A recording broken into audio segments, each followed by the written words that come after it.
some really strong thoughts on it. Yeah, I don't know what our success is going to be at stopping the train. Yeah, I know. But maybe we can at least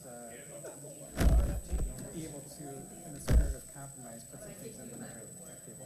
Right, yeah, no, I agree. Okay. I'll let you know. Thank you. We just got it, okay. Yeah, thank you, yeah, 'cause we were confused trying to remember, but now we know.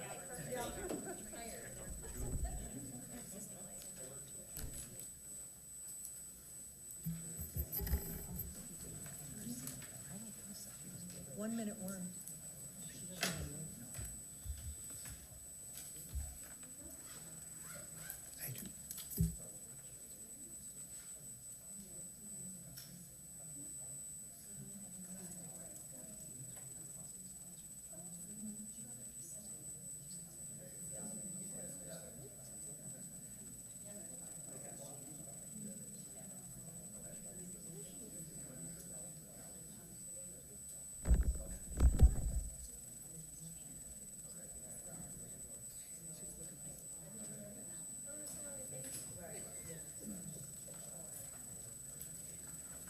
So bringing my sweater, but it's gonna be kind of cold in here, but it's not, it's warm.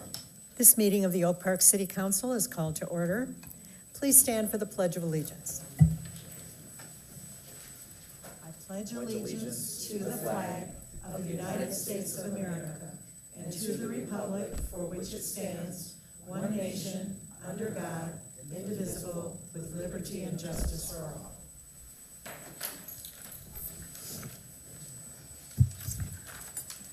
City Clerk Ed Norris, please call the roll. Mayor McClellan. Here. Mayor Pro Tem Levine. Here. Councilmember Selleckson. Councilmember Burns. Here. Councilmember Speech. Here. Okay, we have a quorum. I'd entertain a motion to approve the agenda. So moved. Support. All in favor? Aye. Any opposed? Motion carried. Motion to approve the consent agenda. This is routine items presented for council approval without discussion as a single item. Any council member can remove any item from the blanket motion.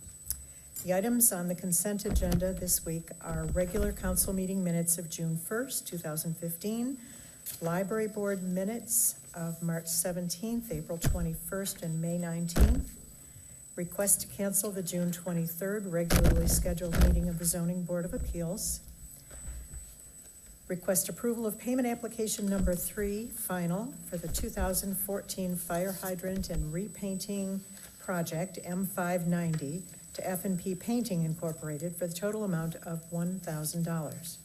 E, request approval of proposed change order number 1 to Michigan Joint Sealing Incorporated for the 2015 Joint and Crack Sealing Project, M604, in the amount of $2,112.42, and payment application number 1 to the same in the total amount of $114,179.58. F, licenses, new and renewals, is submitted for June 15th, 2015. Motion to approve the consent agenda. So moved. Support. Roll call, please. Councilmember Burns. Yes. Mayor Pro Tem Levine. Yes. Mayor McClellan. Yes. Councilmember Speech. Yes. Motion carried. Any visiting elected officials? Yes, we have our state representative, Robert Wittenberg. Thank you for coming. Thank you for having me. Pleasure to be here. Madam Mayor, council members, hello everyone. Hello. So just came to give you a couple updates and also let everyone know about upcoming community conversations, or coffee hours, if you will. But I just don't know if coffee will be there, so we'll call them community conversations to start with. Couple updates on some things going on in Lansing. First thing, well, a few different frustrating things that have happened, but one of the main ones that you all are probably aware of, I sent a letter to all of you, if you're familiar, was House Bill 4052, which is in essence a bill that wants to take away local control from local communities. Something that the state wants to chime in and tell our local communities what's best for wages, human rights ordinances, prevailing wage, all different things like that. Things that you would vote on locally here, they want to control. So in my mind, it's a big overreach. Unfortunately, it passed the House, and it's with the Senate now. And so, although I don't know if it was voted out this last week, to be honest with you. I'm not really sure actually with the Senate, but it was something to be aware of. I voted against it, obviously. When I'm telling people what's best for Oak Park might not be the same thing that's best for a city in the Upper Peninsula or anywhere else in the state. You have a pulse, you know what's going on in the community, you know what's going to help the community. And so I think it's best left to our local elected officials to decide, and the state's overstepping, in my mind. So that was one thing. Our budgets started to come through. As far as the school aid budget, I did vote for our school aid budget. It was the first time in a long time that we've actually seen something that was a viable budget, in my mind. Granted, I'm new, but looking back at other budgets, there was a lot of money. This was actually bipartisan. The Republicans and Democrats came together to actually make it's not a perfect budget, but it's a step in the right direction. Just to give you an idea of some of the things built in, $26 million towards third grade reading improvement initiatives, increased funding for at-risk students, restoring bilingual education and increasing adult education funding, and increasing funding for higher education. We're not quite where we were before 2011 on that, but we've gone up a little bit. So that was all good. And then the impact specifically on the 4 districts here in the 27th House District. So unfortunately, Berkeley got the lowest increase, but they still did get an increase. The Berkeley School District got $25 per student. Ferndale got $146. Hazel Park got $109, and Oak Park got $123 per student increase. So steps in the right direction. So we did, that did get passed with bipartisan support. And then the general budget, I voted against for quite a few different reasons. I won't go into all of them, but I'll give you a couple just to kind of keep you apprised of what's going on. There were some good things built in: expanding Healthy Kids Dental, maintaining revenue sharing for public safety, protecting senior health and well-being with the Meals on Wheels program. Made sure that was funded at the same level. But some of the main things that were concerning to me, one is for those that have been following the Senate, they're looking to move into a new building that's going to cost $134 million. We have 38 state senators, so you do the math on how much that is per senator to move into a new building, and just not a good use of taxpayer money in my mind, and that was built in. So voted against it for that reason. Also, those of the familiar with the Maxi Training School, which is for to help the recidivism rate for youth, to make sure that they don't go back into the correctional facilities. And so they are completely doing away with the Maxi Training facility. So very frustrating. Also, there wasn't anything really built in to address our roads. There is a roads plan that was presented by the Republicans that did pass through the House. Unfortunately, it wasn't a true solution in my mind, and even the senator, the Senate and the governor said that this isn't something that they would sign on to either. I think they just wanted to do it and get it out of the House's, the House chambers. They want to cut the earned income tax credit completely, which is just completely wrong.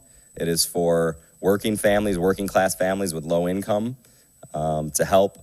They want to do it based on future growth. So as our state grows, then as that money comes in, they'll say, oh, that will go towards fixing our roads.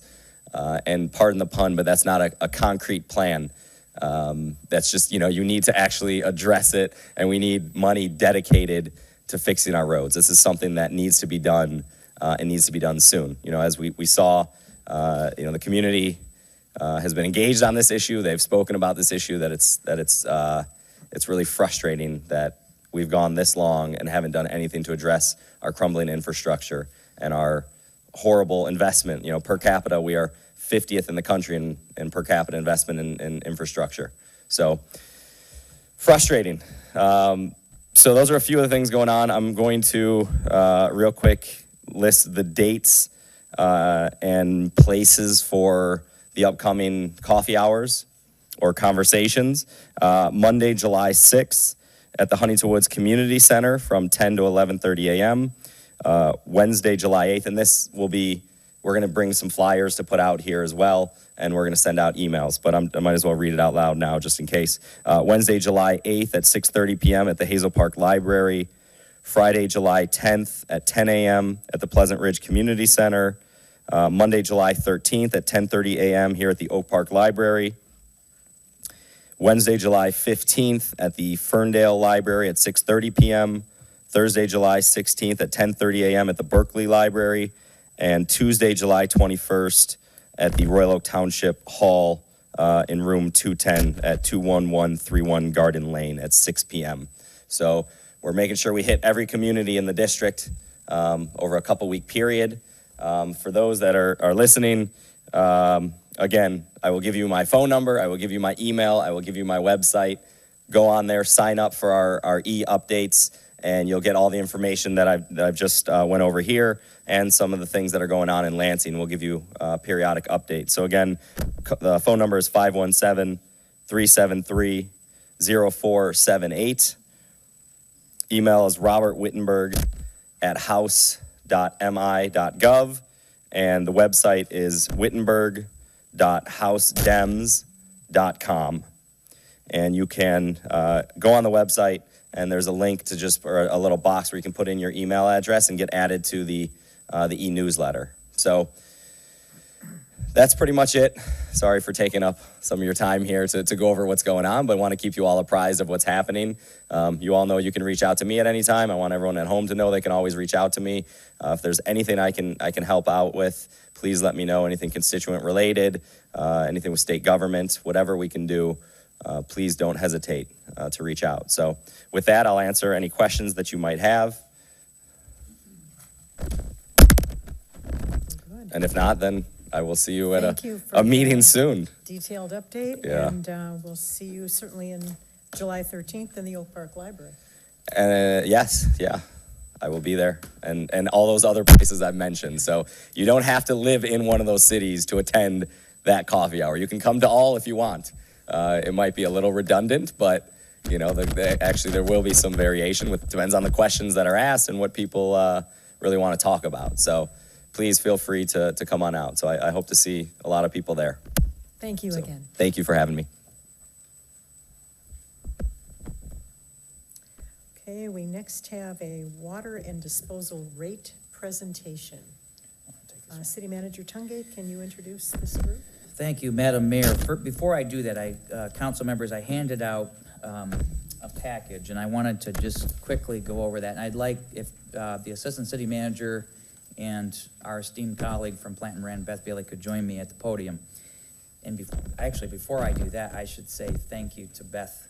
As you know, Gail and Beth work together at Plant and Moran, and she's been very gracious in this process. We're very sad to lose Gail, but So are we. yes.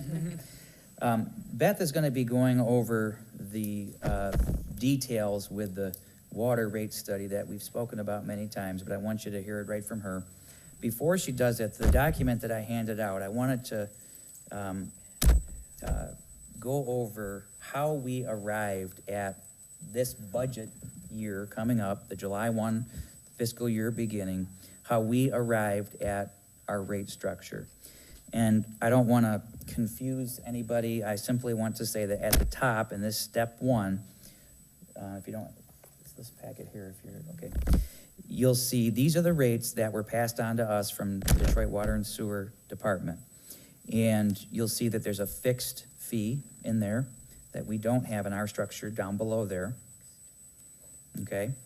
You'll see that the per unit fee has decreased 14.53%.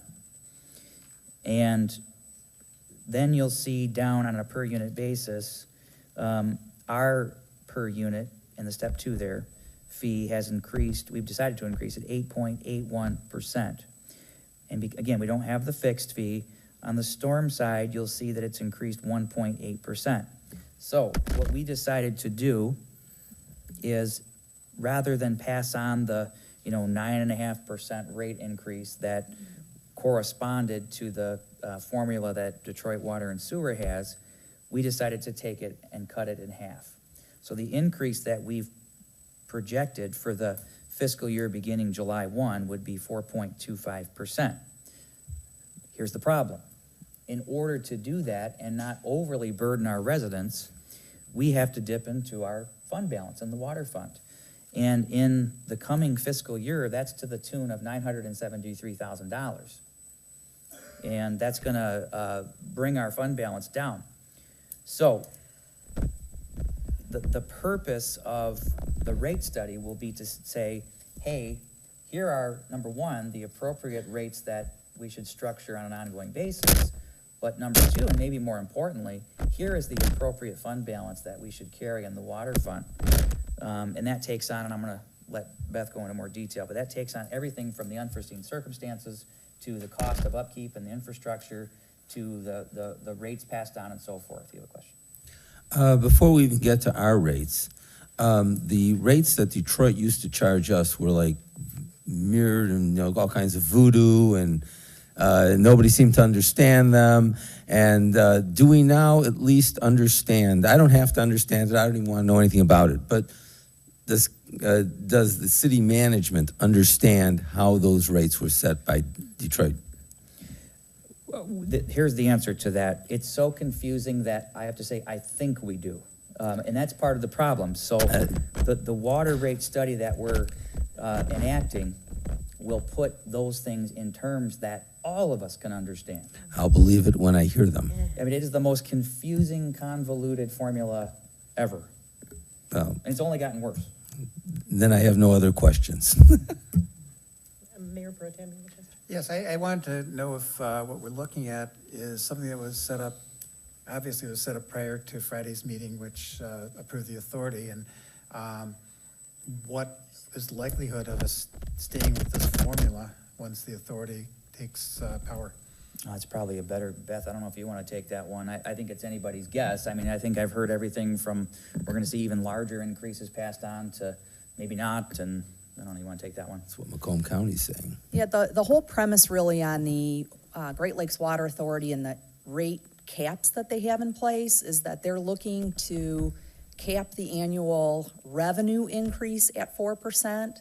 So that does not necessarily mean that your rate is going to be capped at 4%, because if volume decreases, which is what we've seen pretty much across at least Southeast Michigan pretty consistently, that means that they would be able to raise their rates enough so that in total, they're bringing in 4% more overall revenue from all of the billings. What they are doing is they're shifting more of their costs. So they did have these community contracts, which were very confusing and hard to understand.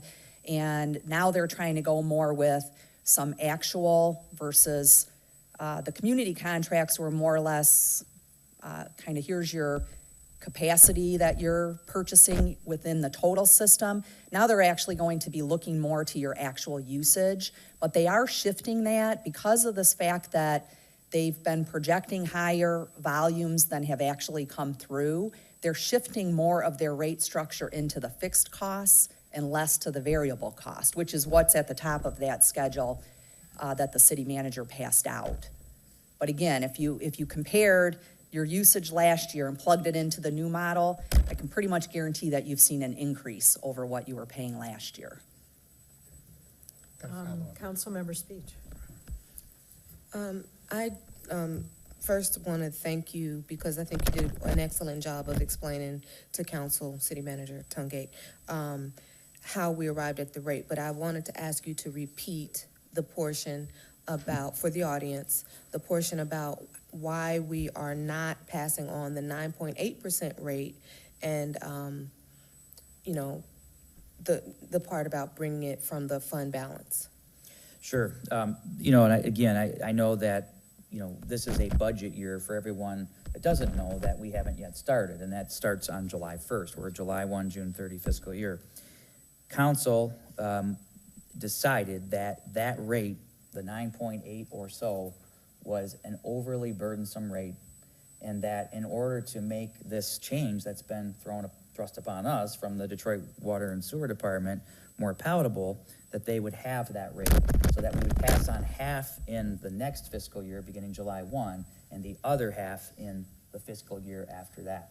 So in order to do that, now that's great for our residents for this year, because they're paying lower than what they would have, but it's bad for our water fund balance, because again, we're dipping into that fund balance to the tune of about $1 million. Mayor Pro Tem. I'm sure a lot of this is going to await the study to know what an appropriate fund balance is. At one point, we had a fund balance 4 years ago that was huge. Right now, we're tackling some major projects, type of things that we won't have to address probably for another 40 years. But they're major costly projects in terms of the whole water delivery system, and it's something that the community does need going forward. You know, what type of costs we're going to, I don't want to see us have an overinflated fund balance in the future, because we're predicating it based on the types of expenses that we have right now, where we're replacing pumping stations and we're doing some major repairs. I think that will be addressed in the study to help us come up with a number, and perhaps that might be the difference between the 9.5 and the 4.25 right in there. It absolutely could be. Beth, I don't know if you want to address that too. Yeah, so maybe I can just give you a little bit of an overview on what we do when we do a water and sewer rate study.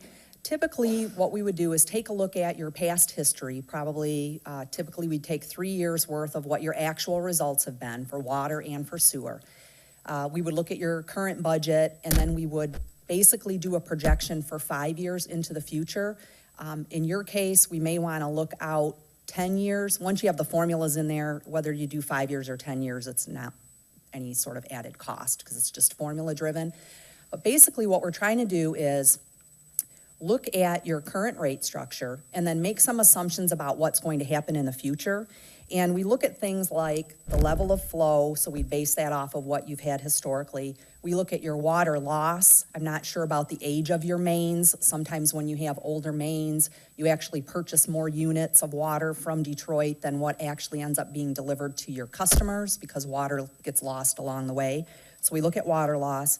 We'd also look at your long-term capital plan. We send out some surveys saying, here's a schedule, please put this together, or if you have an engineer that you're working with, kind of what are the short-term projects, what are the longer-term projects, and how are those going to be funded? Do you have cash in reserve? I know that you don't have large reserves, and it sounds like they're being depleted somewhat with not passing along all the increase. So we would look at what is that going to mean in terms of cash flow. Are you going to have to issue debt, and then what's that debt payment going to be? We'd also look at your wage costs, your fringe costs, because when you look at the overall costs for running the system, about 60 to 70% of the costs would be your wholesale costs. So it's what you're paying to Detroit and paying to the county. But then you've got your city costs that are overlaid on top of that for the operations and maintenance, the general and administrative. So we look at all of those. What are wage increases going to be? What are the fringe benefit packages? What's your retirement contribution? Put all of those items in there. We keep it separate between water and sewer, and if you have some costs that are sort of shared, we'll allocate it based on overall costs of the system. We'd also be looking at your reserves. And so not only do we want to cover the costs of running the system today, but we want to make sure that you have enough reserves in place. And this is why I'm saying you may want to go out, depending on what a 5-year projection produces, you may want to go with a 10-year projection, because typically what we do is we say, we want to have working capital reserves, because you're billing your customers, your residential customers at least, on a quarterly basis. But you're having to pay Detroit and the other providers every month. So you need some cushion there to have the money to pay your bills, knowing you're not gonna bill the residents, until the end of 3 months, and then after you bill it, they have some time to collect. So there's probably, a 30, or 3 month to 4 month delay there in terms of timing. So you need a working capital reserve. We also like to see a planned replacement reserve where you're setting aside a certain percentage of your overall system cost for some major repair or replacement in the future, so that every time something comes up, you don't have to necessarily borrow those funds if you have them on hand. And then we also like to have a smaller reserve just for emergency replacement in case something were to come up. So what we do is we kind of come up with these target reserves, and then we compare it to where you're at today, and we try to get you there, typically over 5 years. But if your reserves are really being depleted, you can do that over a 10-year period or whatever period you pick, because what we're trying to do is project out what the rate increase needs to be each and every year so that you have a smoothed rate. You're not saying, okay, this year we're doing a capital project, so the rate needs to go way up, but okay, now we paid for that, so the rate can go back down. You want to have basically smoothed rate increases or decreases depending over a 5 or 10 year period. So that's kind of what we do. We do this on a regular basis. For some of our clients, we'll do this every year. For other clients, we build a spreadsheet, the model, we get it tailored for you, we have your assumptions in there, and then we turn it over to you and you can update it. It's totally up to you, and depending on your interest in doing it or resources. We have some communities where they do it, but then they send it over to us and just say, can you just spend an hour or two kind of checking this over and make sure that we didn't mess up any of the formulas in the spreadsheet or have missed something on the assumption side. Any questions on the process? Mayor Pro Tem. I don't have a question on the process, but kind of getting back to the rates that we're being charged now, without going to the minutia, what is the basis for the fixed rates? How are they allocating fixed rates amongst the communities? That I don't really know, but I will say that Plant Moran was involved in the lease feasibility portion of this whole Great Lakes Water Authority deal. So making sure that the rate structure as it is today and building in this 4% cap, that was going to generate the appropriate amount of cash to be able to make this $50 million control payment from Great Lakes Water Authority to the retail side of the system. So we do have a partner in our group, actually 2 partners in our group that were pretty heavily involved in that. So I can ask them if they have more background on, because that's really what they studied is going forward with this shift to more fixed, are they going to generate what they need? So they would have a better feel for what's in that. I'd like to feel more comfortable that we're being charged an equitable amount, and there's no way of knowing what this is based on, how we compare with the other communities, and why we have this fixed amount as opposed to another one. City Manager Tungay. Madam Mayor, members of council, I do want to add, I did speak to other communities that had used this water rate study, and one of the prime benefits was that it gets you, as I said a moment ago, gets you on a course that your residents can accept, and then there isn't this expectation that the thing is going to be all over the place every other year. It's going to be on this trajectory that they understand and we've digested and made sense of. And furthermore, I think because we are dipping into our fund balance, and you know how much I don't like to do that, it is the right time with where our fund balance currently is, and that we've decided to spread this fee increase over the course of 2 years. Last thing is the smoothing of these costs, as Beth mentioned, over a 5 or maybe even 10-year period, whatever it is for us. I think that's the way to look at our assets and infrastructure more than taking all these things on in one given year or so. Okay, council member speech. Yes, 2 questions, and actually, this may be a question, because I know we have to approve it. It may be a question for the city, one of them may be a question for the city manager. But you mentioned the efficiencies. The study, of course, sounds so thorough. But with the efficiencies, will they be in line with anything that we make as far as changes to the system, like if there's an upgrade, will it include the efficiency, will it include the changes or take that into consideration as you're doing the study? And then my second question was, how long is the study? When it does start, how long does it take? Yeah, so the efficiencies, that would all be part of kind of the interview process that we go through to figure out what changes are you contemplating and why.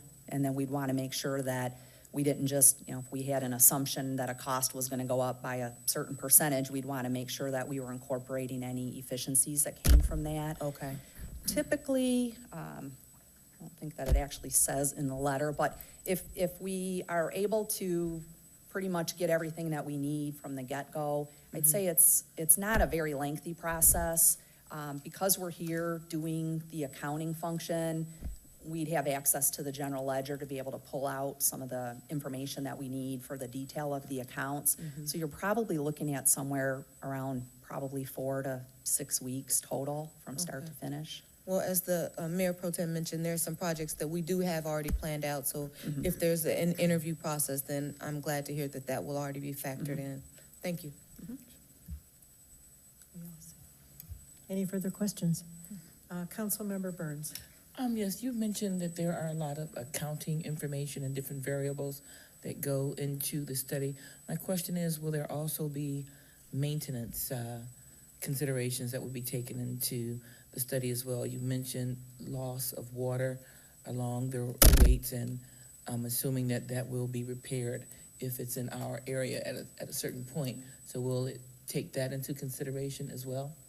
Yeah, if you have just kind of, and I haven't studied your system, so if you just have a normal level of water loss, we'll take a history of that and kind of use an average.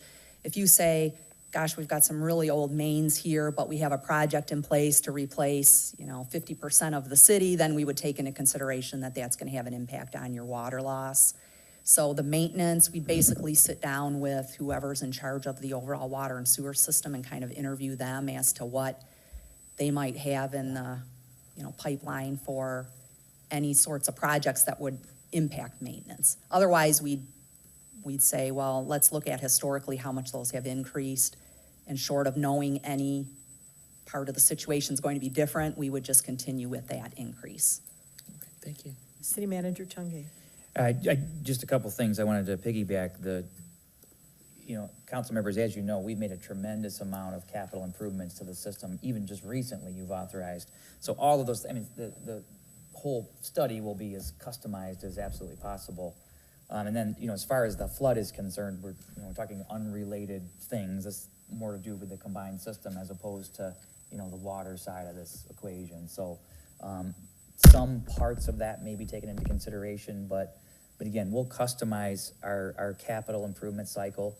And we may go out as far as maybe even 10 years and include the general maintenance portion of that, which we know every year we're going to be coming up with something. And then, of course, lastly, the unforeseen.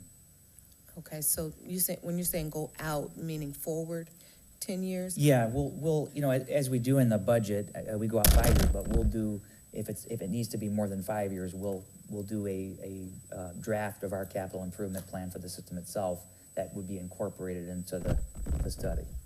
So, Madam Mayor, if the reason I ask is because when you mentioned that you'll look at the last 3 years, in just the last year, as he mentioned, we've done some projects, but there's been significant, I will say, burden on our system. And so just in the last year alone, like with the flood that hadn't happened in 500 years, if you were to, calculate that into the study, it may impact the results differently than had you looked at 3 years before. Right. So those are some things I would, wonder, is that going to be calculated, or should there be more years included, in the study than just the last 3?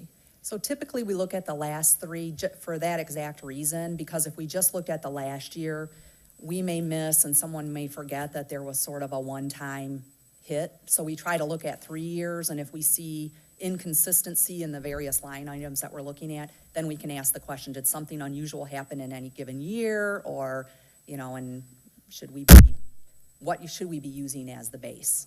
So. All set? All right. Thank you. Okay, thank you. Thank you. We have another presentation, approval of a professional services agreement with Plant Moran, and that is taken care of together. Yep. All right. We don't have public hearings. Okay. We will vote to approve this agreement. We need a motion to approve this professional services agreement with Plant Moran to conduct a water and sewer rate study. Okay, motion to approve the professional services agreement with Plant Moran. Second. That's it, second, okay. Roll call, please. Mayor Pro Tem Levine, Yes. Mayor McClellan, Yes. Councilmember Selleckson. Yes. Councilmember Speech, Yes. Councilmember Burns. Yes. Motion carried. We don't have public hearings or communications. We are down to item 10, special licenses. We have a request for a special event license and waiver of fees submitted by the Optimist Club of Oak Park in Royal Oak Township, 10,000 Woodland Court, Oak Park, for a childhood cancer awareness event to be held on June 28th at the Oak Park Community Center, Room C, from 2:30 to 6. We need motion to approve this request and waive the fees. So moved. Second. Discussion or questions?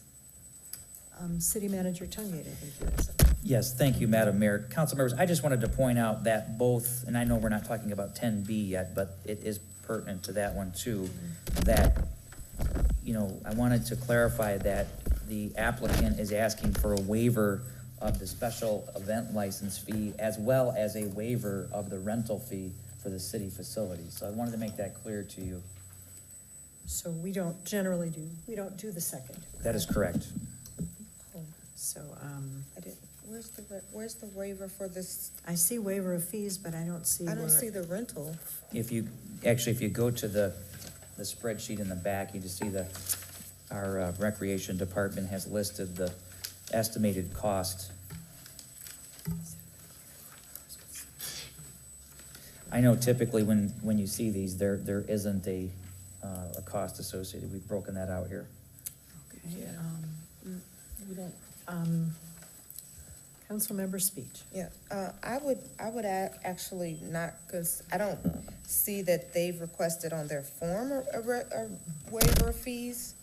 it just says waiver of fees. This on waiver the of front. fees would be On the front, for the application fee, the waiver 100. of fees. Oh, request waiver of fees, but as far as, okay. Yeah. So that's why she says no, NA, as far as estimated costs? Okay. Yeah, Well, that's- that is not a policy that we have, is it? It is not, and that's why I wanted to point it out, Councilmember, because that is not something that you normally consider. You do consider waiving the event license fee. License fees. But I just wanted to specify that because it is broken out on the back chart that goes with your applications normally. Now, this is a nonprofit, so they will get the nonprofit rate. Yes, so we do have nonprofit rates for the recreation department, which are significantly lower than Standard rates. any, the public rate. And then, as a body, the council, can consider waiving the, application fee. But, I'll ask the clerk, do I need to amend the motion now? No, I think it's just the standard practice, that they waive, he's asking for waiver of fees, that's generally the application fee. Right, but I wanna make an amendment, so is this the time where I would make the amendment? Amendment to what? I wanna make an amendment Clarification of the to, motion. I wanna clarify the motion that I made. Are you wanting to not, I wanna approve the license fee, but not the rental fee? yeah, because it'll be against our policy. We don't have a policy to waive fees for recreation department, Room rental. room You, rentals. your motion can be specific to what you want to. Okay, so I wanna change the motion. Madam Mayor, please, okay. So I need to change the motion. I make a motion that we approve the waiver of the application fee, only for this, Optimist Club of Oak Park, but not the rental fees, as that is, not the room rental fee, as that is a recreation department fee, but we will, I make a motion that we do approve the application fee.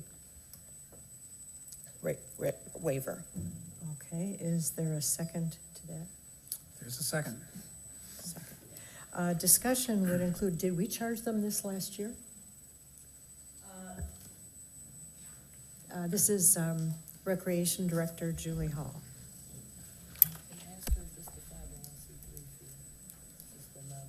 This is a nonprofit, definitely. It would have been, yeah. Okay. It does appear there were a number of discrepancies in who was charged rental fees. There were balances shown and payments not made for a number of agencies. That is one of the things we've been trying to clear up, is make sure we're following policy. So it does appear that there was the fee on the account, but it had not been paid when I yes, arrived. We charged them last year. Mm-hmm. Okay. Councilmember Seligson? No? Okay. All right, any discussion on this charging? Councilmember Speech? I'll do it after the motion. Okay, I think we got a motion in a second, Yeah. so you can do We got discussion. a motion in a second. I'll do it now, since it's related to this application, and just the discussion regarding this. I want to apologize to this Optimist Club if there was a practice of doing this before. It certainly wasn't something that should have been done, because there's not a policy to hold fees and bill you later. But that's why we certainly have an opportunity for making sure that everything is cleaned up. And if you have any questions or problems, please see the city manager and Director Hall, and call me immediately so that we can make sure it's taken care of. Councilmember Speech, if I may. I did notify the Optimist Club as well as other clubs when I started seeing these things early last fall, and did notify them that this was the formal process to go through this. And then recently got a call and said, and I informed them, they had one more meeting, that they needed to get this done. So it wasn't a situation where they had not been notified. That's good to hear. Thank you. Okay, we ready for a vote? All in favor of this motion, say aye. Aye. Any opposed? Motion carries. Same, I would guess, for B, request for special event license and waiver of fees submitted by Optimist Club of Oak Park and Royal Oak Township for a back-to-school picnic event for children of the Oak Park community, held August 2nd at Shepherd Park at the shelter from 4 in the afternoon until 10 in the evening. Do we have a motion for this request? So moved. Support, same Moved and supported. situation applies. Questions, if we look at the chart at the back, the recreation charges $100 rental and a $50 deposit. The same Same rules as apply. here. Mhm. We approve, I'm suggesting a waiver of the application fees, but not a waive of the rental fee. Got it. Okay, do we want that in the motion? Yes. Mayor, no, I was just thinking that, since the city does have a policy, and all these motions are being made in line with that policy, if anyone wants to have an additional fee waived, they would have to articulate that or get that out somewhere, make a special request, because our waiver of fees, we have a policy on that waiver of fees. So if they want to do something beyond that, let them let us know. Otherwise, when we make a motion up here, that's in line with city policy. Okay. Got it. Okay, so we have a motion. Do we have a second? We do. And We don't have a second. discussion? Was there any discussion? Okay, all those in favor? Aye. Any opposed? Motion carried. Item 11 is accounting reports. We need approval for payment of an invoice for legal services submitted by Howard Schiffman, PC, in the total amount of $18,000. I'll entertain a motion to approve this payment. So moved. Support? Discussion? There was a question of switching from a standard quarterly billing to an as-needed billing. City Manager Tungate, you were considering that at one time? Yeah, Madam Mayor, members of council. First and foremost, I wanted to, as I always do when we receive Howard's bill, is that I wanted to remind you that we get billed and have typically paid for his invoice in advance of the quarterly work that will be performed. At this time, I would consider that arrangement, but I have not given it further study and don't have numbers to bring to you that would demonstrate anything differently. Okay. Any discussion or questions? Roll call, please. Mayor McClellan, Yes. Councilmember Seligson. Yes. Councilmember Speech, Yes. Councilmember Burns, Yes. Mayor Pro Tem Levine. Yes. Item 11B is approval for payment of an invoice submitted by Garen Lucal Miller, PC, for legal services in the total amount of $11,674.05. A motion to approve this payment? So moved. Second. Discussion or questions? Roll call vote, please. Councilmember Seligson. Yes. Councilmember Speech, Yes. Councilmember Burns, Yes. Mayor Pro Tem Levine. Yes. Mayor McClellan. Yes. Motion carried. Item 12A is a request to award the bid for the 2015 Shepherd Park Parking Lot Reconstruction Project, M608, to Nagel Paving of Novi, Michigan, for the total amount of $187,336.50. Motion to award this bid, please. So moved. Second. Any discussion or questions? I want to make sure that this isn't going to be happening when we have our Summerfest. No, and we're gonna avoid the July 4th parade festivities as well. Okay, good. All right, any other questions? Yes, Councilmember Speech. Yes, a question regarding the timing of when they do the, not necessarily to avoid the Summerfest, but when they do a parking lot or anything, what time generally are they out there? And, you know, if there's any questions or issues that residents may have, how do they address those? And I ask that because, you know, I think, you know, I've seen some of the contractors myself and have had some things, you know, that I haven't been very happy with, and I did, of course, contact you about them. But this is a large project, so. Councilmember, I'm gonna have Kevin address that, but I can assure you that every attempt will be given to making sure that we're least disruptive to the residents, especially in this area, because there's neighborhoods directly adjacent. So I don't know, Kevin, if we have anything special we ask them to do, but. No, I think you're exactly right. We're gonna ask them to keep everything clean and neat, and snow fence off any, should be on, excuse me, snow fence off any hazards, keep everything neat and clean. It is right adjacent to a park and a park structure. The project to begin at the end of August and should take about a month. Further questions? No, thank you. No. Yeah, I just have one. Another question, yes, Councilmember Burns. I recall us talking about this contract a little while ago, and we discussed the different amounts of the bids that we had received. I just want to be sure that once the bid is given and the job is underway, the city won't be inundated with, oops, we forgot to add this cost in, or we've come across this, or we have to increase it another $50,000. That won't occur, correct? Well, we always try our best when we put together the plans and specifications that we keep them as tight as we can, and I don't anticipate much in the way of change orders for this project. I think we should be pretty close. I think we've covered everything pretty well. Okay, thank you.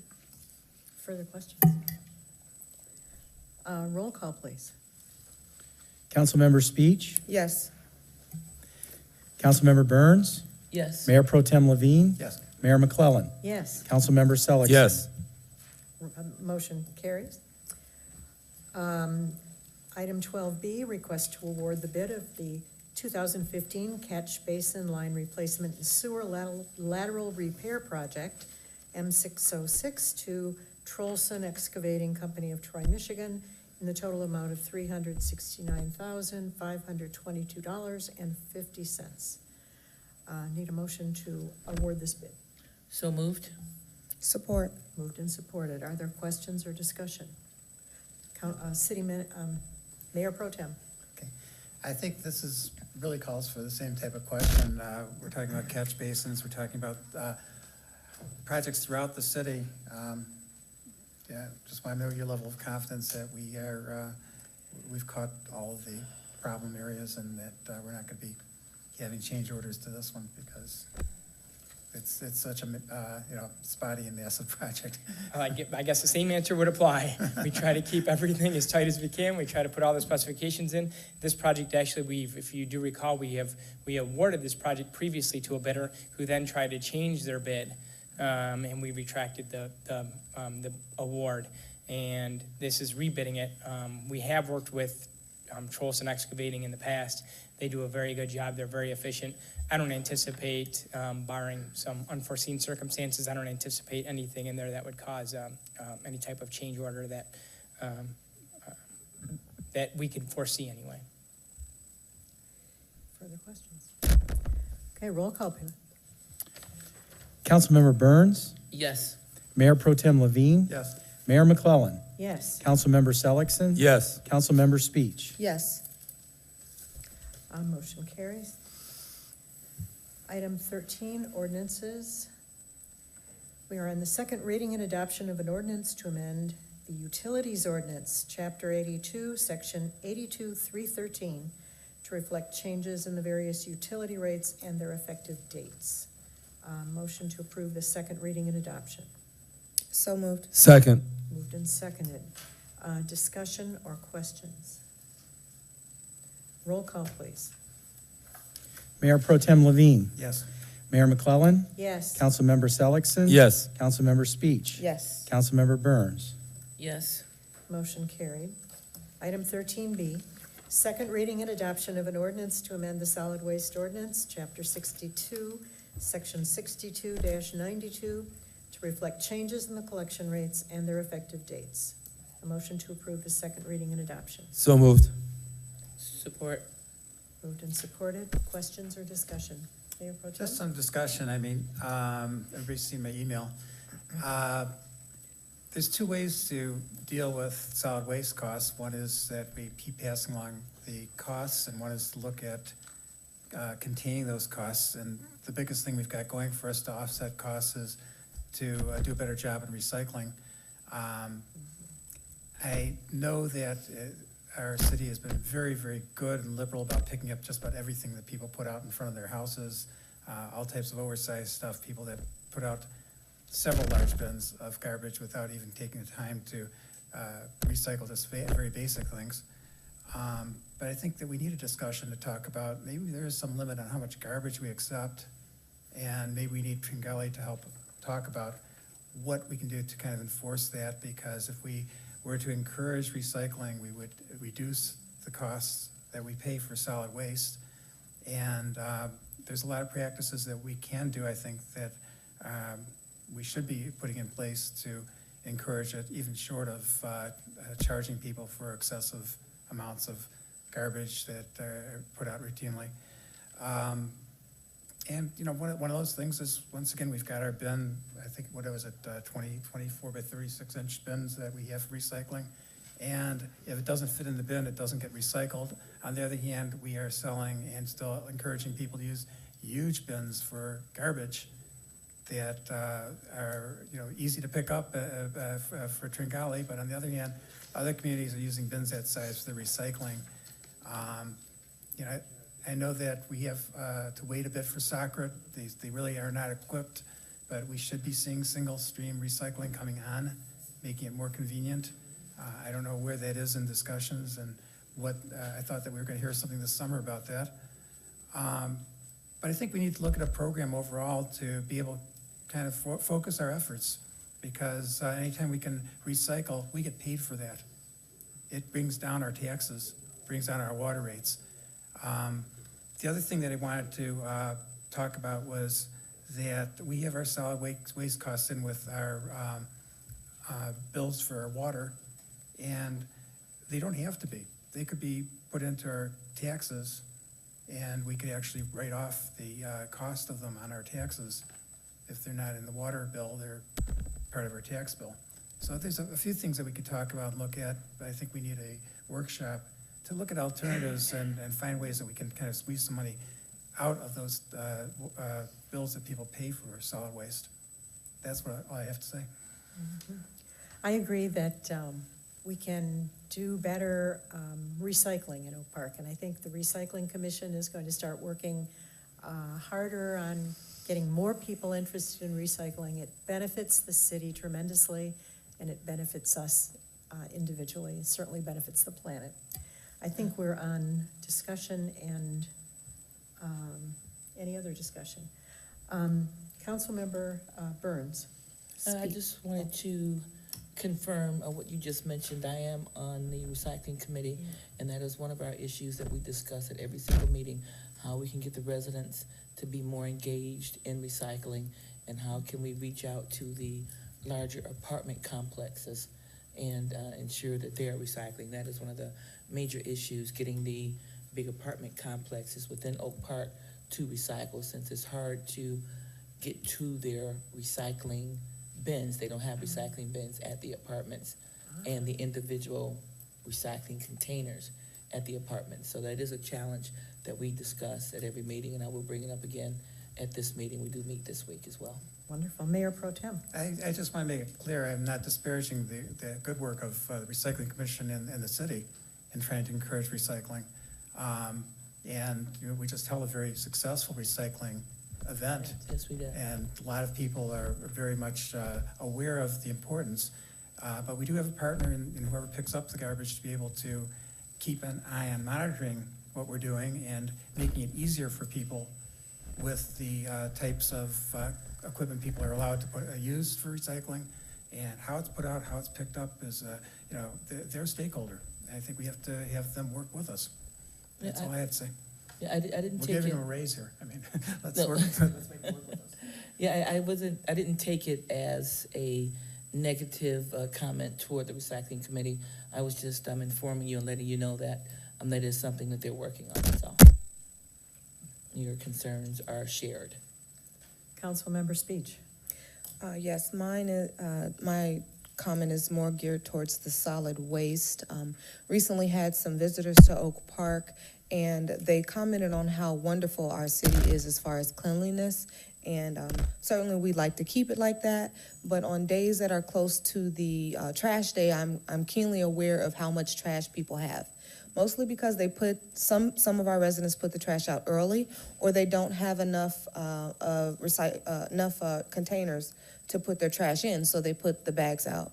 And one of the things I'd like council to consider, perhaps in the workshop that Mayor Pro Tem is talking about, or at some time, is a reflection of maybe adding some type of to the rate, including bins for all residents, because it certainly will make the city look better, and also will help residents to keep their trash contained. And I wanted to mention that since we are doing the rate change, I know that that could be something that maybe we discuss at a later date. And that is all. Thank you. Are we ready for a vote then? Roll call, please. Mayor McClellan. Yes. Councilmember Seligson. Yes. Councilmember Speech. Yes. Councilmember Burns. Yes. Mayor Pro Tem Levine. Yes. Motion carried.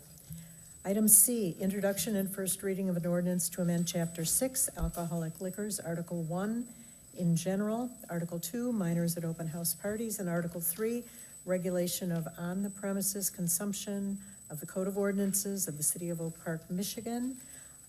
This is to make it consistent with the vote May 5th to allow mixed drinks in restaurants in Oak Park. We need a motion to approve the introduction and the first reading.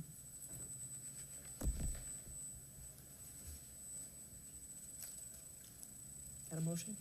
So moved. Good. Support. Moved and seconded, good. Discussion or questions? Madam Mayor. Yes. City Manager Tungate. Thank you, Madam Mayor, members of council. Francis is here as our city attorney this evening, and I want to give her an opportunity to speak if you don't mind. But I do want to just say that these changes that you see throughout the ordinance are, is the ballot language being memorialized throughout the ordinance. And there are other places throughout city code where you will see this. These are not changes, and I hope I'm not stealing your thunder, Francis, but these are not changes that exceed that of the will of the people on the May 5th vote. I just want to mirror what City Manager Tungate said. All of these changes were made to conform with what the electorate voted on. And you'll notice that most of the changes have to do with changing the references to the tavern ordinance or to beer, wine, or spirits, so that it just references alcoholic liquor or Class C liquor license.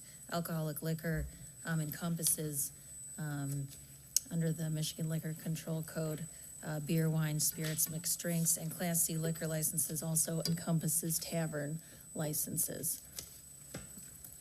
So in other words, and Francis, a Class C liquor license is a parent license, so to speak, to a tavern license. A tavern license being a subordinate license to a Class C license. Right, so people will still be able to apply for a tavern license as well as a broader Class C liquor license that will allow them to sell spirits as well. So. And Madam Mayor, if I could, Yes, please. just one more thing. And we're gonna see this later on in the agenda. We do have a request for a Class C liquor license. But you'll note that throughout this ordinance and the required plan and permits that are part of our process, that remains the same as things are currently written today, except for, again, the language that memorializes the will of the people on the vote of May 5th.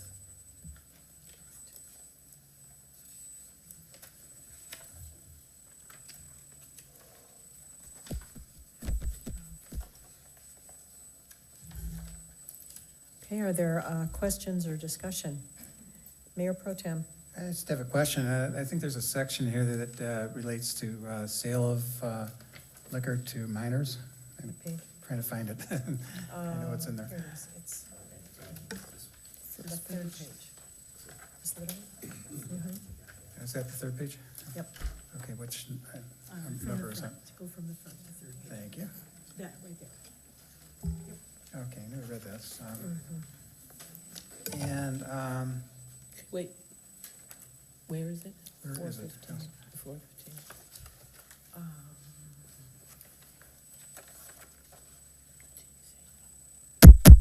Find it, guys. Okay, thank you. Anyways, my question was this, I think there's some wording in here that mentions the sale of alcoholic liquor to minors, and I think that more appropriate, I'd be more comfortable with for a restaurant, the serving of alcoholic beverages to minors. There's something else I saw in here, yeah. So, when we review, I think that we need a good, clear standard. I unfortunately cannot find it in here right now, but something that I'll be looking for next week, All right, or next meeting. all right. Any other discussion, questions? Councilmember Speech. Yes, I just wanted to thank whoever, firstly, I want to thank whoever prepared this because it shows, for the audience's benefit, I'll let you know, we're looking at the ordinance, but we also can see what was taken out and changed. What I wanted to ask is the changes to the Class C and the addition of the Class C as the parent license and the tavern within the forms that we have and within this, we still, in the code, it still has the tavern license code area, and then it has this. And then on the forms, we still have separate forms and applications, because there's still two things, like she said, can be applied to separately, correct? Madam Mayor. City Manager Tungate will answer. Francis may want to expand on that, but the administrative forms that you know, as we bring that big packet back to you for your approval, as we get these one by one, those will reflect the necessary changes. But I think your question is if someone's just applying for a tavern license, then yes, it will reflect that as well. Okay, and then as far as the code, we still have, is this taking the place of tavern so that this includes tavern? Or is there still tavern and then this is included? Do you want to take that one? So is there a tavern area, there's Class C parent, and then there's also a tavern code? Because we did all that before. We did the tavern, now we're doing this. Is this taking the place of the tavern? Yes, although it doesn't mean that you won't be able to apply for a tavern license. Okay, Because a Class C liquor license, there's several different types of Class C liquor licenses. The tavern license is just one of them, and it's more restrictive. okay. So, yeah. And then the last thing I just wanted to ask is about the hours. The 12 a.m. is something that Oak Park Council has put in place, but that is not something that is related to the state Class C license, correct? That is correct. So that, I wanted to state that, so that as far as for challenges or anything, that is something that council has the authority to put into place. That is correct, council member. I would only add that the spirit of the ballot language did not include anything more than to allow for mixed spirit drinks to be consumed in the city. So should there be a challenge, I mean, we would face an obstacle, in my opinion. But to your question, the 12 a.m. rule is a rule that was set by council because, again, we can be more restrictive than state statute, but we can't be less restrictive than state statute. Okay.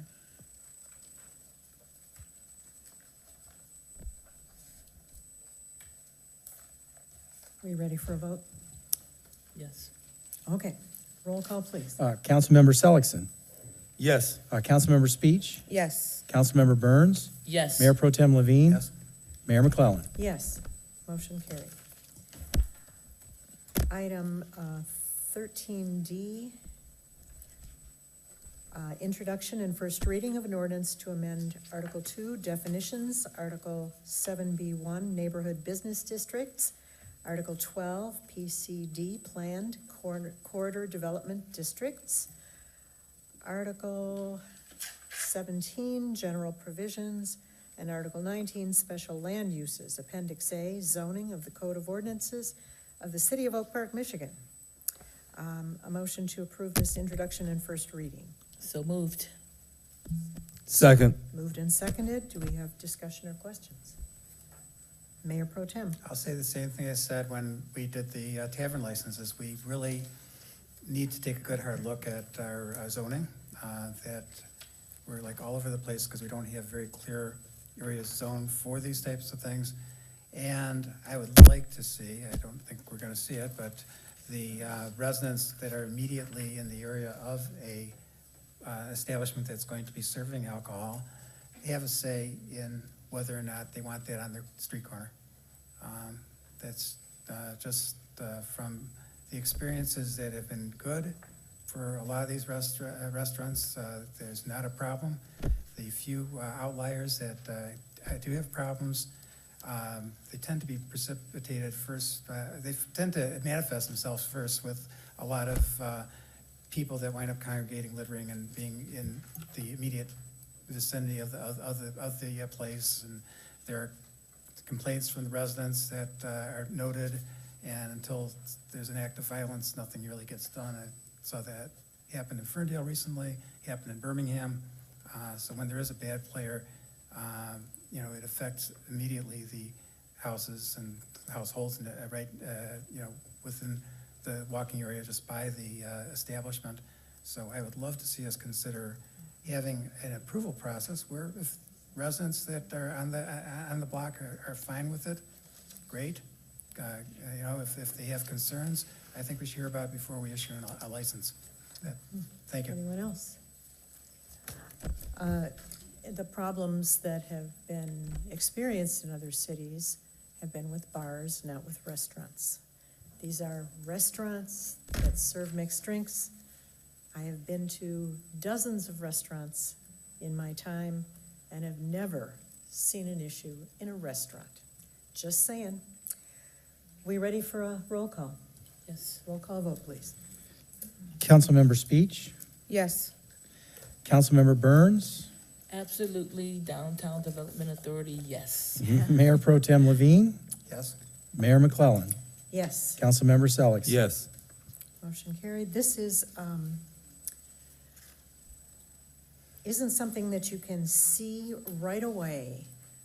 It's a 5 to 10 year plan, but it is the beginning of something big, and it is starting wonderful. It's going to start wonderful development, great things happening, making Oak Park a happening place, and it is a very exciting day that this is starting to be used in the city of Oak Park. And you won't see anything Tuesday or maybe next month, but keep an eye out because we're on our way. Very exciting.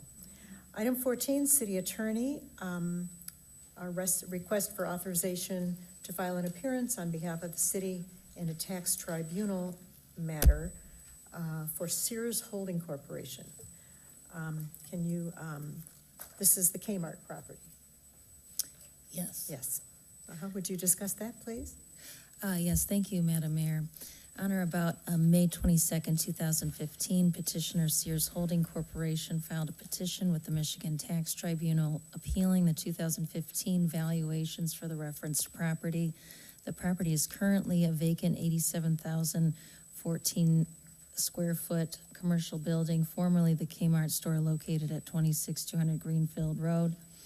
The petitioner is requesting a reduction of $216,100 in the assessed and taxable value of the petitioner's property from $1,616,100 to $400,000, which amounts to a reduction of approximately $45,735 in city tax. At this time, we are just seeking authorization for the city attorney to file an appearance on behalf of the city. Okay, motion to request. So moved. Support. Support. Any discussion or questions? All in favor? Aye. Any opposed? Motion carries. Item 15, will City Manager Tungate, please.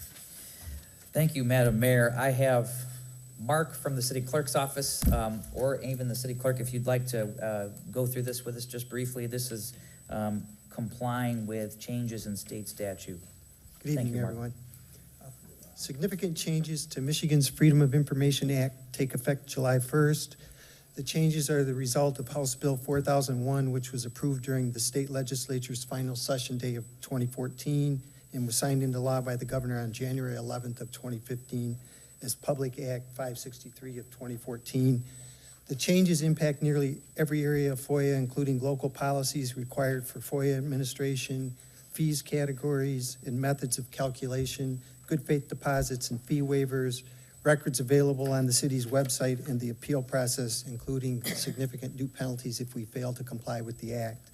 The city is required to establish specific written procedures and guidelines and a separate public summary, and that's what's before the council this evening that we're asking the council to approve. The prior document that the city had was 2 pages long. You've had the pleasure of reading a 13-page document that serves as the procedures and guidelines, and I think the summary is 8 pages long. We have to also provide a breakdown of all the costs that we're going to assess, including labor costs for search, location, and examination of the public records, labor costs for redaction, cost of non-paper physical media. The requesters now have the opportunity to ask that we put it on a disk or a zip drive if that's what they want, as long as the city has the capability of doing that. We can charge for the cost of the paper copies, for duplication and mailing. There's also a process for fee waivers. There's mandated fee reductions for late responses if the city doesn't provide the information in the allotted time under the statute. We also have to advise people when the information's available on the city's website. We don't have to honor verbal requests, but if somebody asks for something that we know is on the website, we have to advise them of that. We also have to now check spam and junk mail to see if there's any that for some reason got sent there instead of to the FOIA coordinator. And then finally, there's an appeals process, and we have to advise them of what their appeal rights are, both as to a denial and if they think that the fees that the city is trying to assess are too high.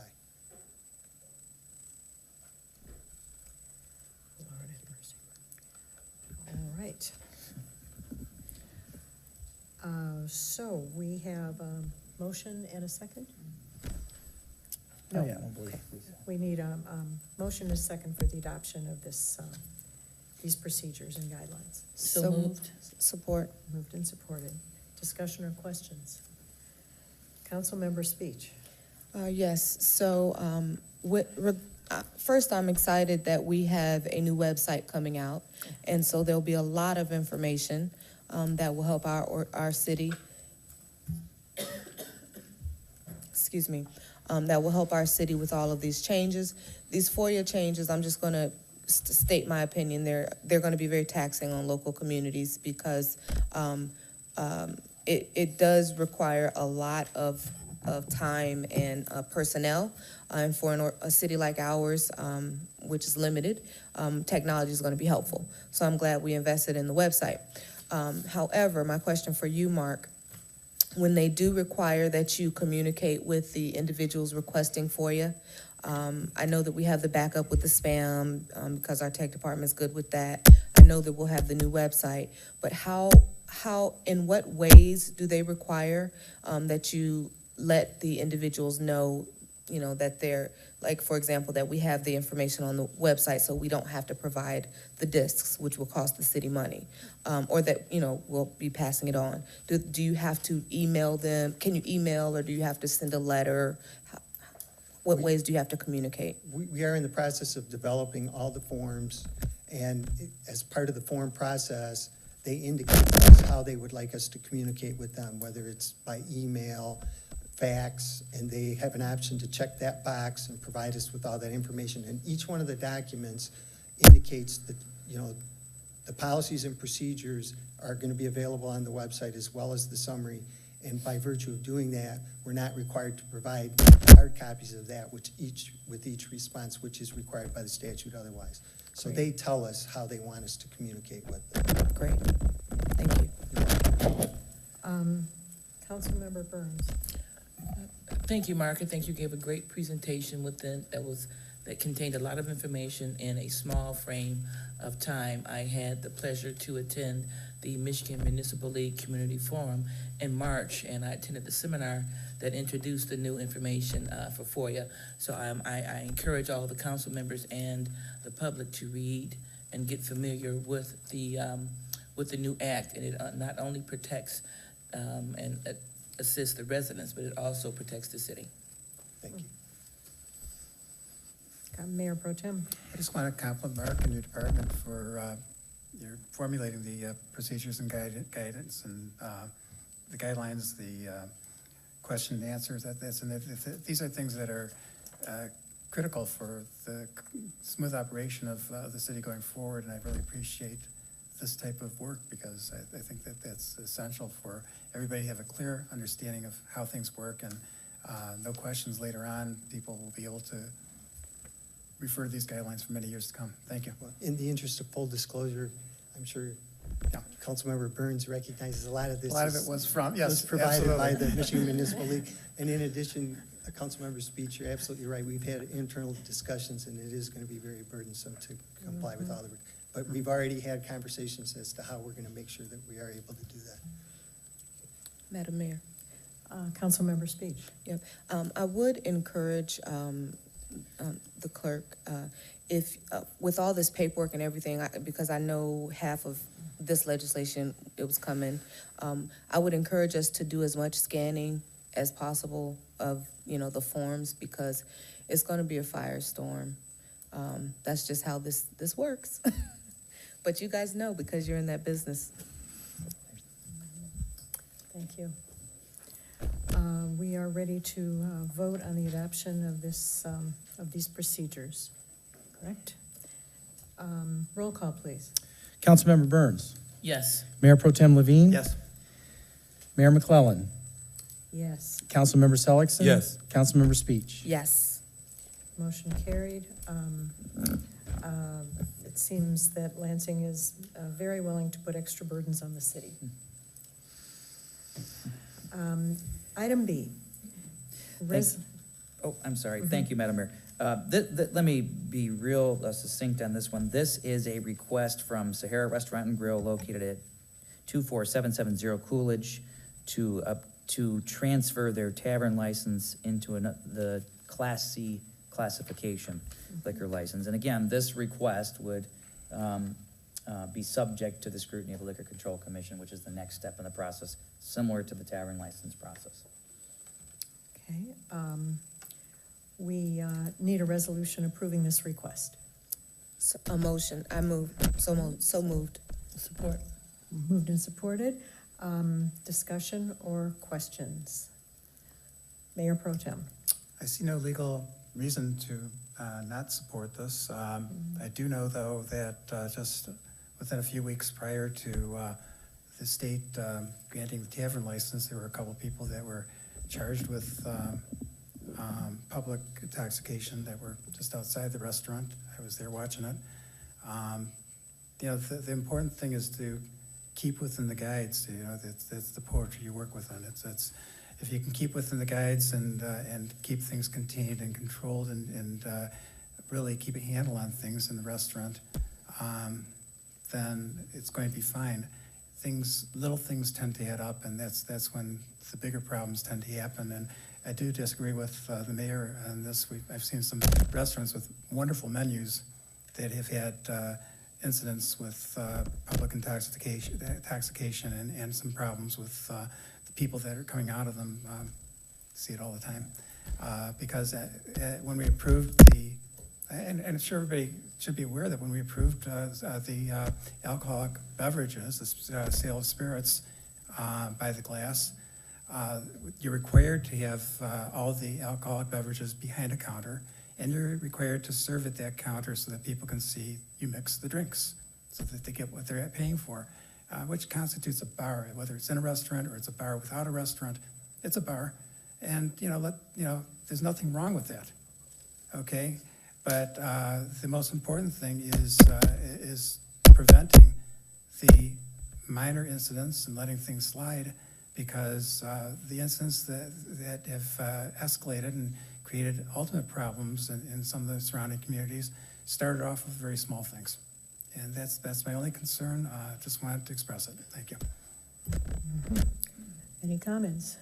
Council member speech. No comment. I had a question regarding the resolution, but actually I will make a comment. First question, when you move over from the tavern license into the Class C, I know there was a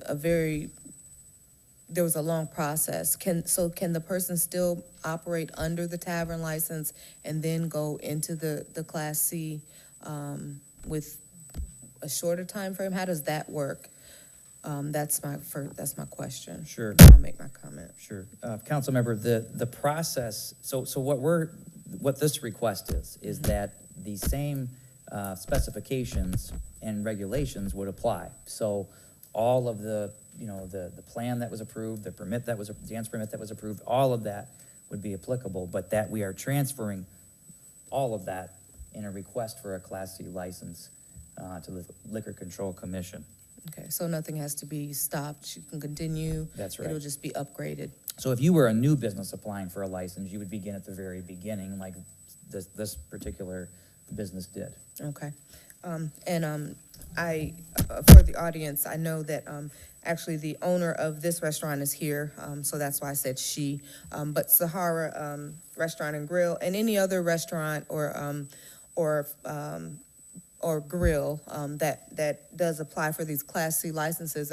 Obviously, we have policies and codes that are in place, and I just want to encourage, before we vote on this, I want to encourage any resident, if they see something, contact public safety, because we have policies, the state has policies, we have watched people out there, council, of course, is going to always be watching, but this ordinance is something that, this code and this ordinance is something that the council put forth in order to help encourage further economic development, and we want to keep Oak Park like it is and improve upon it.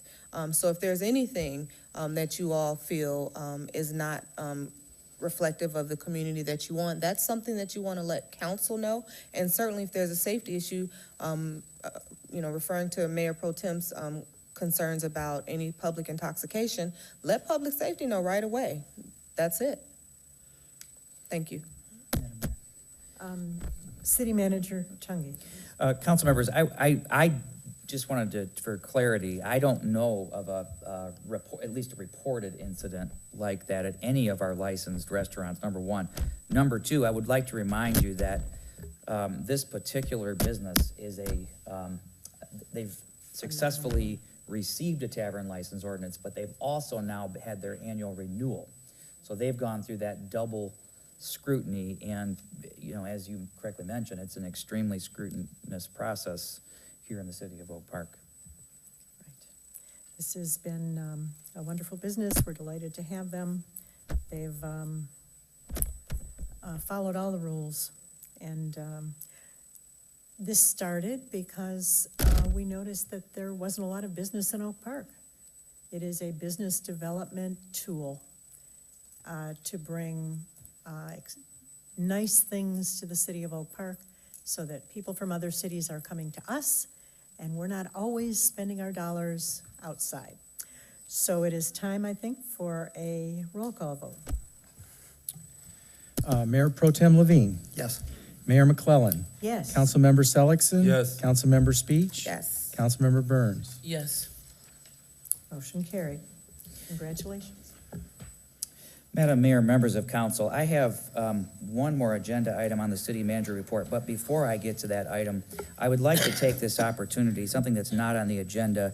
I'd like to take this opportunity to introduce the newest member of my management staff, Denise DeSantis, who is here. Denise, come on up. And Denise is our new Director of Community Engagement and Public Information, and she'll be transitioning into the spot that Jocelyn Davis currently staffs.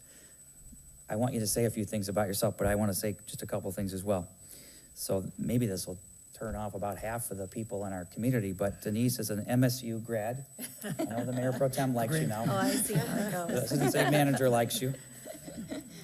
But she likes both schools, she said. So, she has a communications degree from Michigan State. She has over 19 years of experience in brand development, marketing, and communications. She's worked both agency and client side in the field of marketing on such accounts in the private sector as Ford Motorsports, Goodyear, Ortega, and Nestle Toll House Cookies. And she's created oodles and oodles of communication plans and coordinated events for the Eastland Center in St. Joseph's Mercy of Macomb.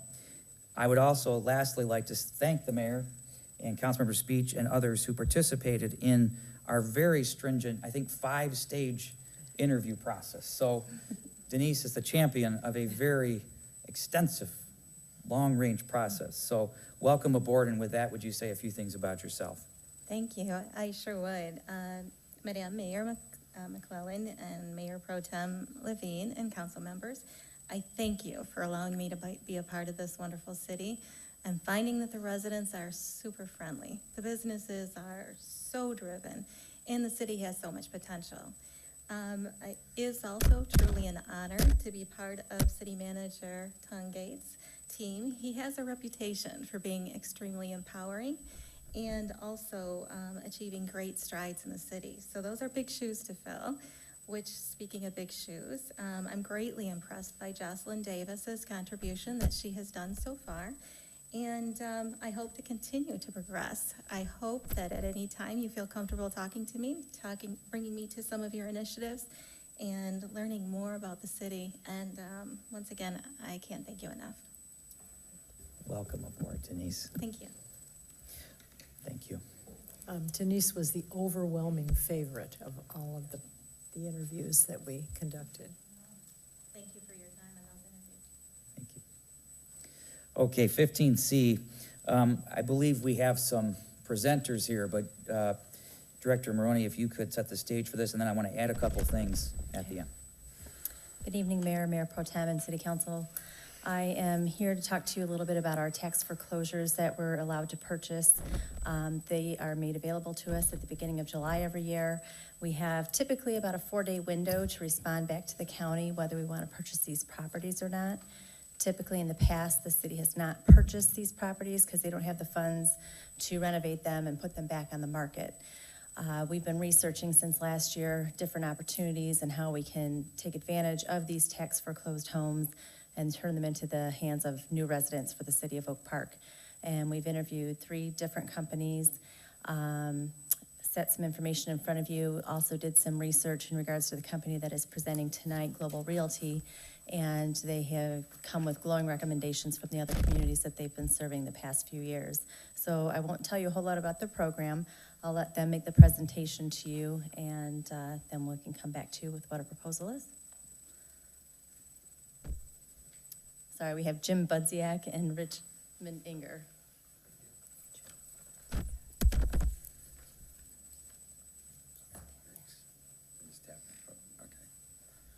Good evening. All right, good evening, Madam Mayor and Council and everyone else. We appreciate the opportunity to be here tonight and show our presentation and what we've done in other cities and how we think it will benefit Oak Park. So with that, I'm going to get started. Okay, I'm going to start with who we are.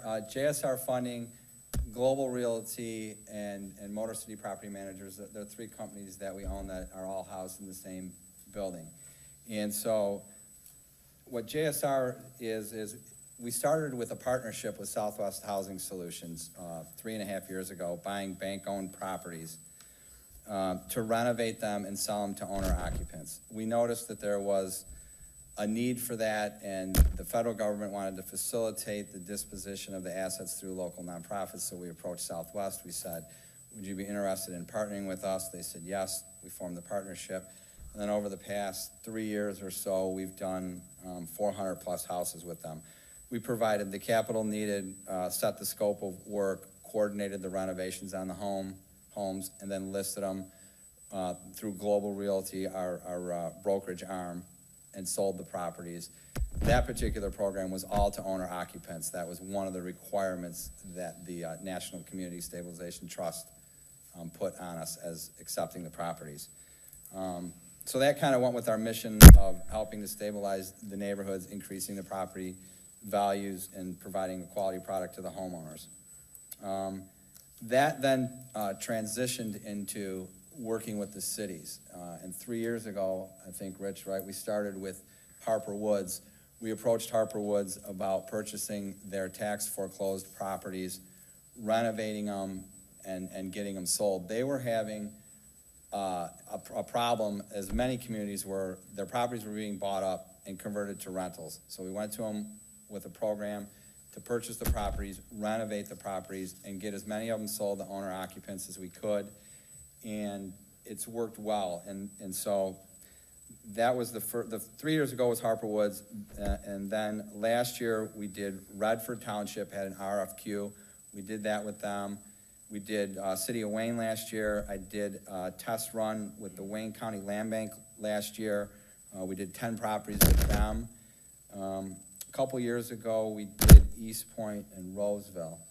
And so that's kind of one of our areas of expertise now with the tax foreclosed properties, getting them renovated and getting them back on the market. With Global Realty, we take a team approach. We have 3 brokers, a builder, 16 administrative staff, and 11 agents. Our agents are experienced with selling renovated homes, and that gives us a unique advantage because we use 2 agents primarily to sell all of our renovated homes. And they are experienced and know what we expect. So Rich walks the properties 2 or 3 times during renovations. When the product is finished and the agent goes out to list the house, it gives us another set of eyes to walk the properties. They know what we expect. They know the level of detail that we expect. And if they don't see it in the property, they may come back with a little punch list saying, here's 2 more things or 3 more things that need to be addressed. We get those addressed. And then we get the property on the market. Motor City Property Managers allows us to facilitate all of this meaning having in-house management company allows us to secure the properties within 1 week of acquiring them, get all the exteriors cleaned up, the grass cut, getting them looking good again, so the eyesores to the neighborhoods are gone. We make the houses not look vacant anymore. And we get the utilities turned on and get the initial property evaluations done all within the first week of acquiring the properties. We have we have a relationship with Visionary Title, which helps us because tax foreclosed properties present a unique challenge with warranty deeds sometimes. Wayne County has become much better at noticing everybody to extinguish their rights so that we can then create a warranty deed. But in this situation, we still run across it. I think Harper Woods last year we had maybe 7. Two out of 51 total, in Harper Woods. We did, The year- the- quiet the- title.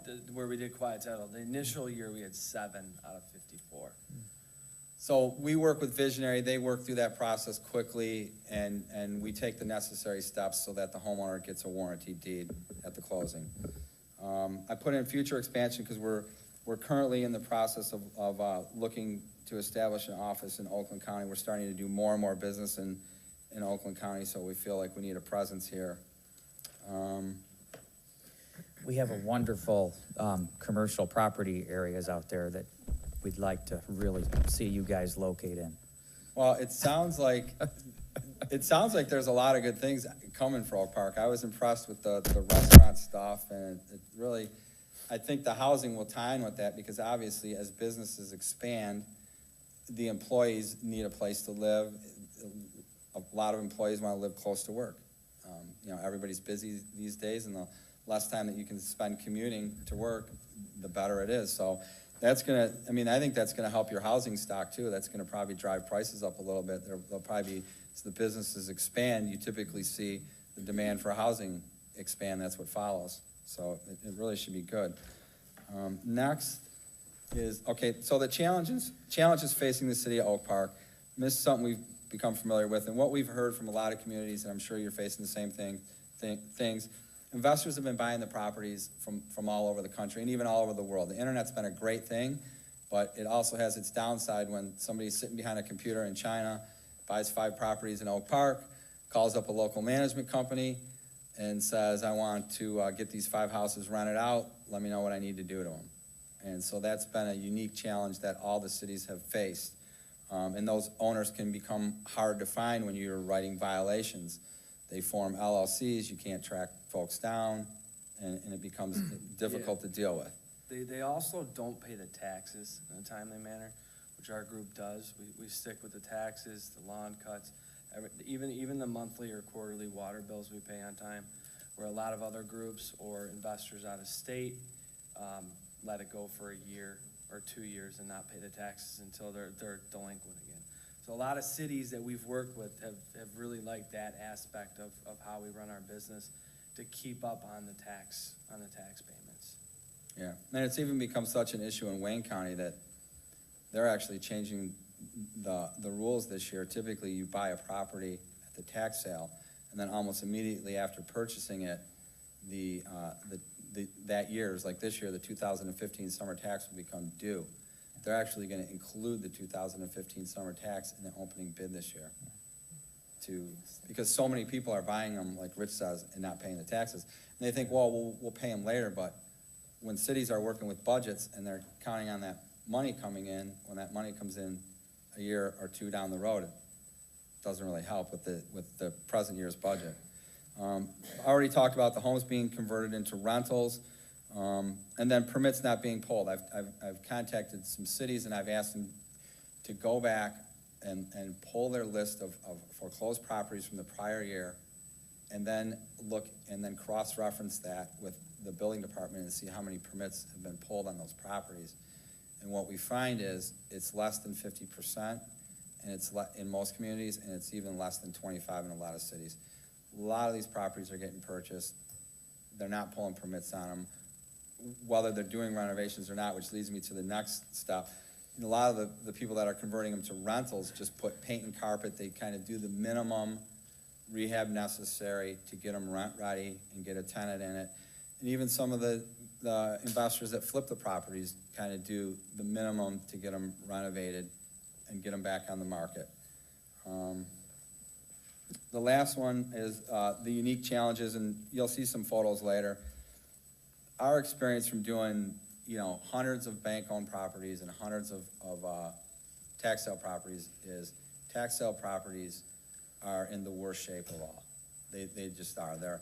A lot of them have been vacant 2 years, 3 years, even 4 years, some of them.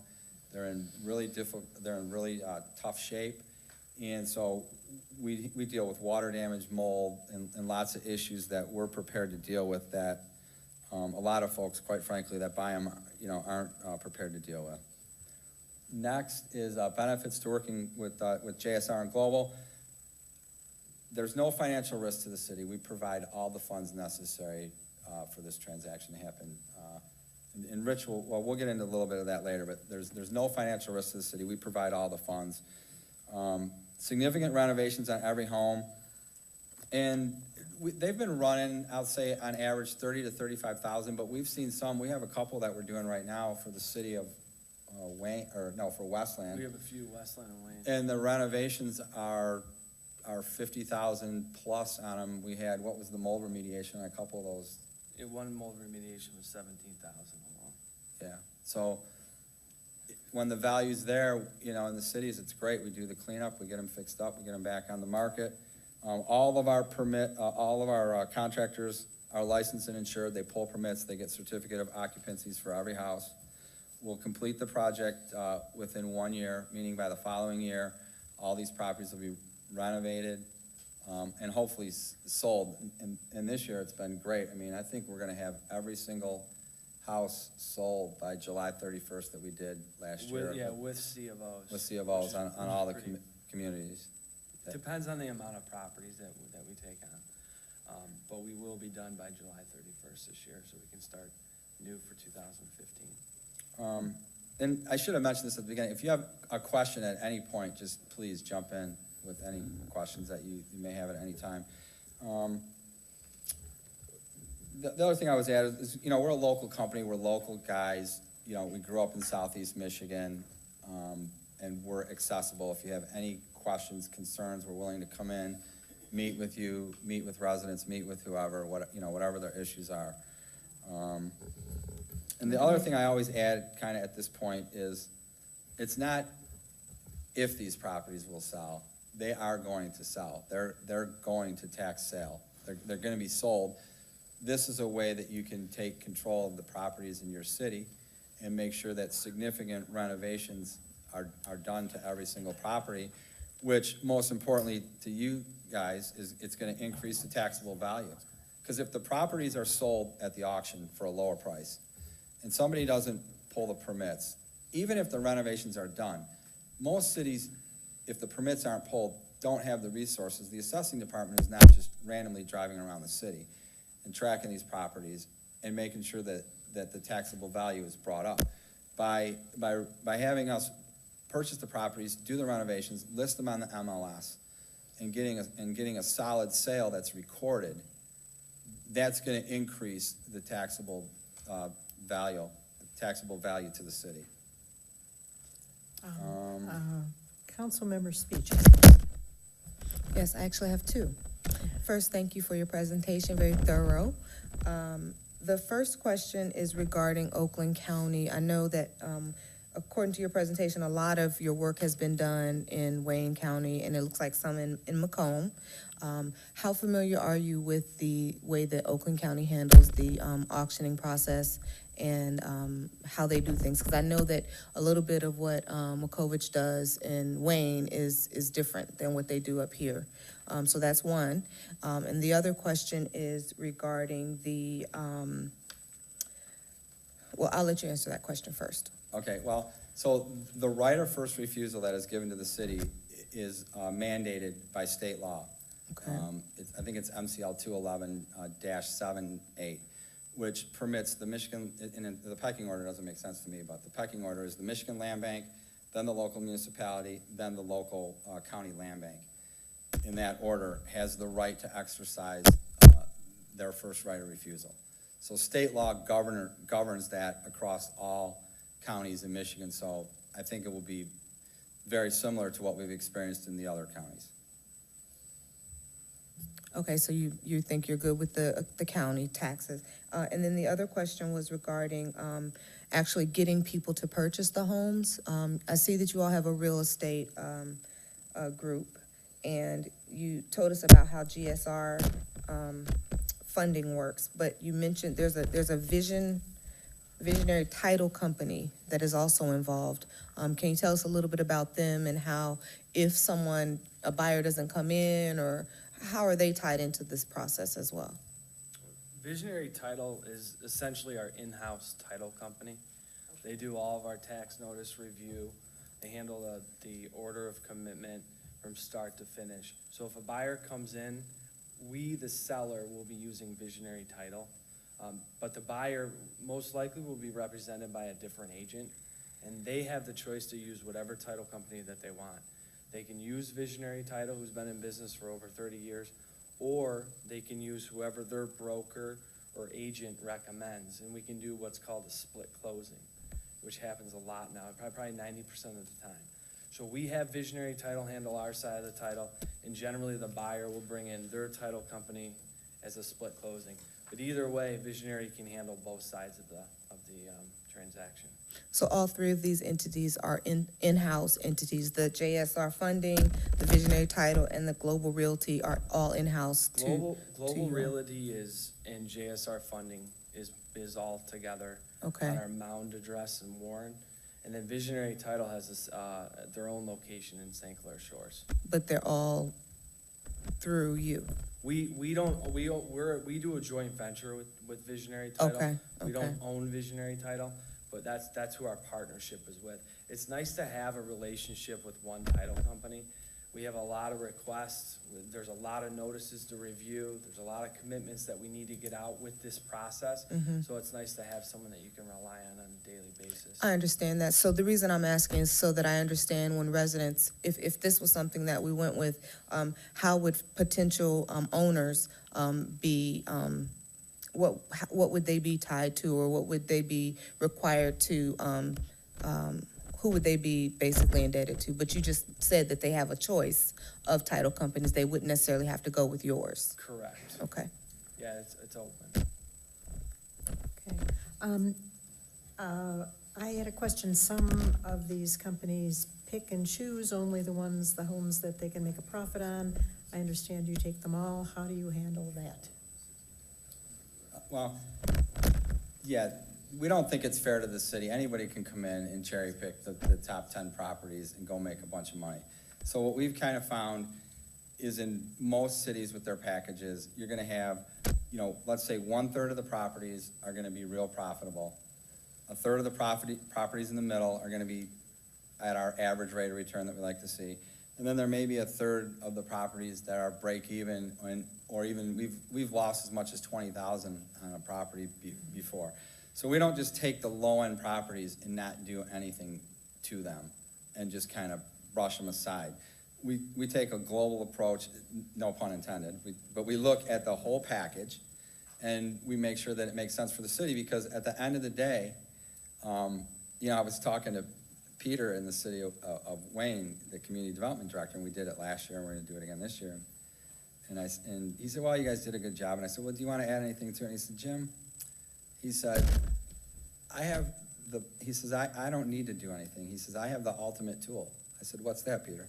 He says, you just won't get the package next year if you don't do a good job.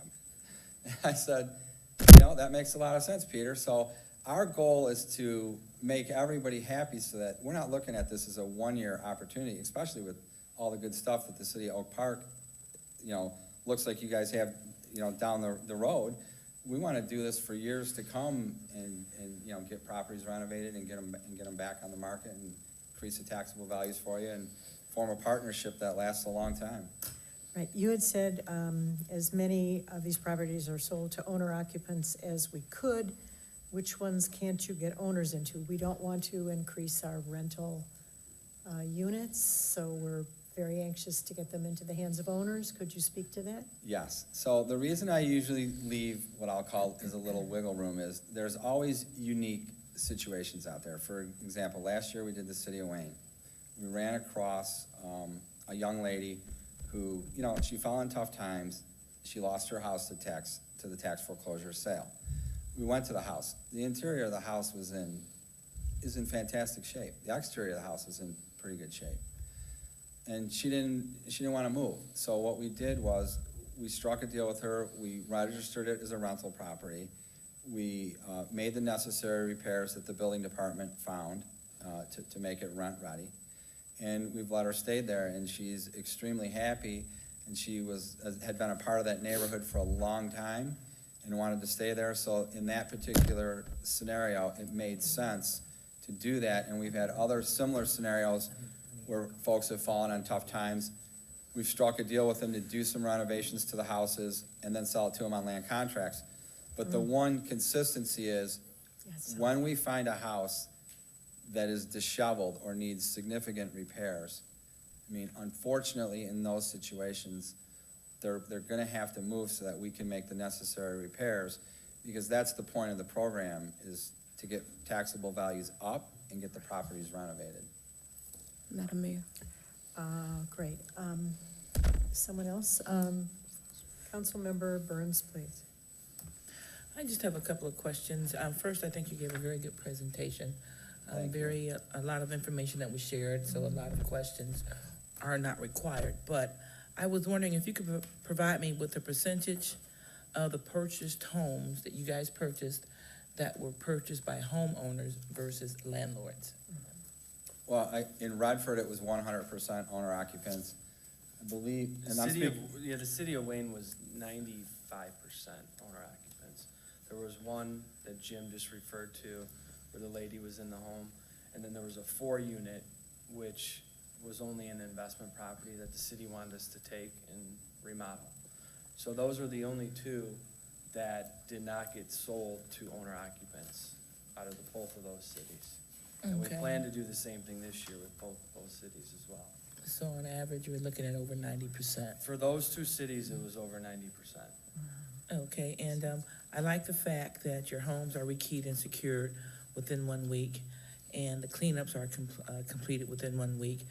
As you know, and I'm pretty sure to your experience, when someone is asked to be removed from their home, or they lose their home, it's very hard to sometimes get them to leave. So I think it's very smart of you guys to work so very quickly and move so very quickly with the keying and securing of the property. I also noticed that throughout your presentation, you referred to, you used the word owner and owner occupants quite a bit. I think that speaks a lot for your company, and you seem to have a very good work reputation with some of the other municipalities in the area. So thank you for your presentation. Thank you. Madam Mayor, may City Manager Tungate.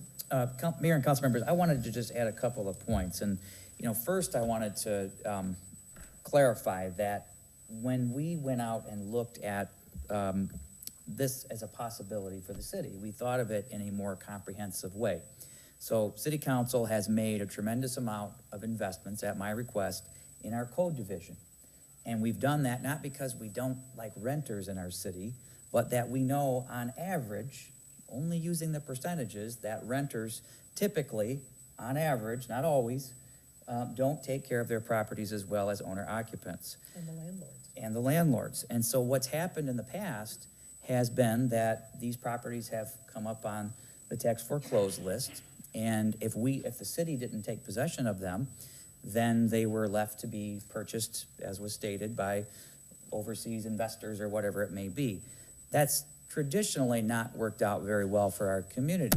So here we are, one, beefing up our code enforcement division to keep our city looking neat and clean, and 2, making sure that these properties don't fall into the hands of folks who may not know our community and know the standards that we keep.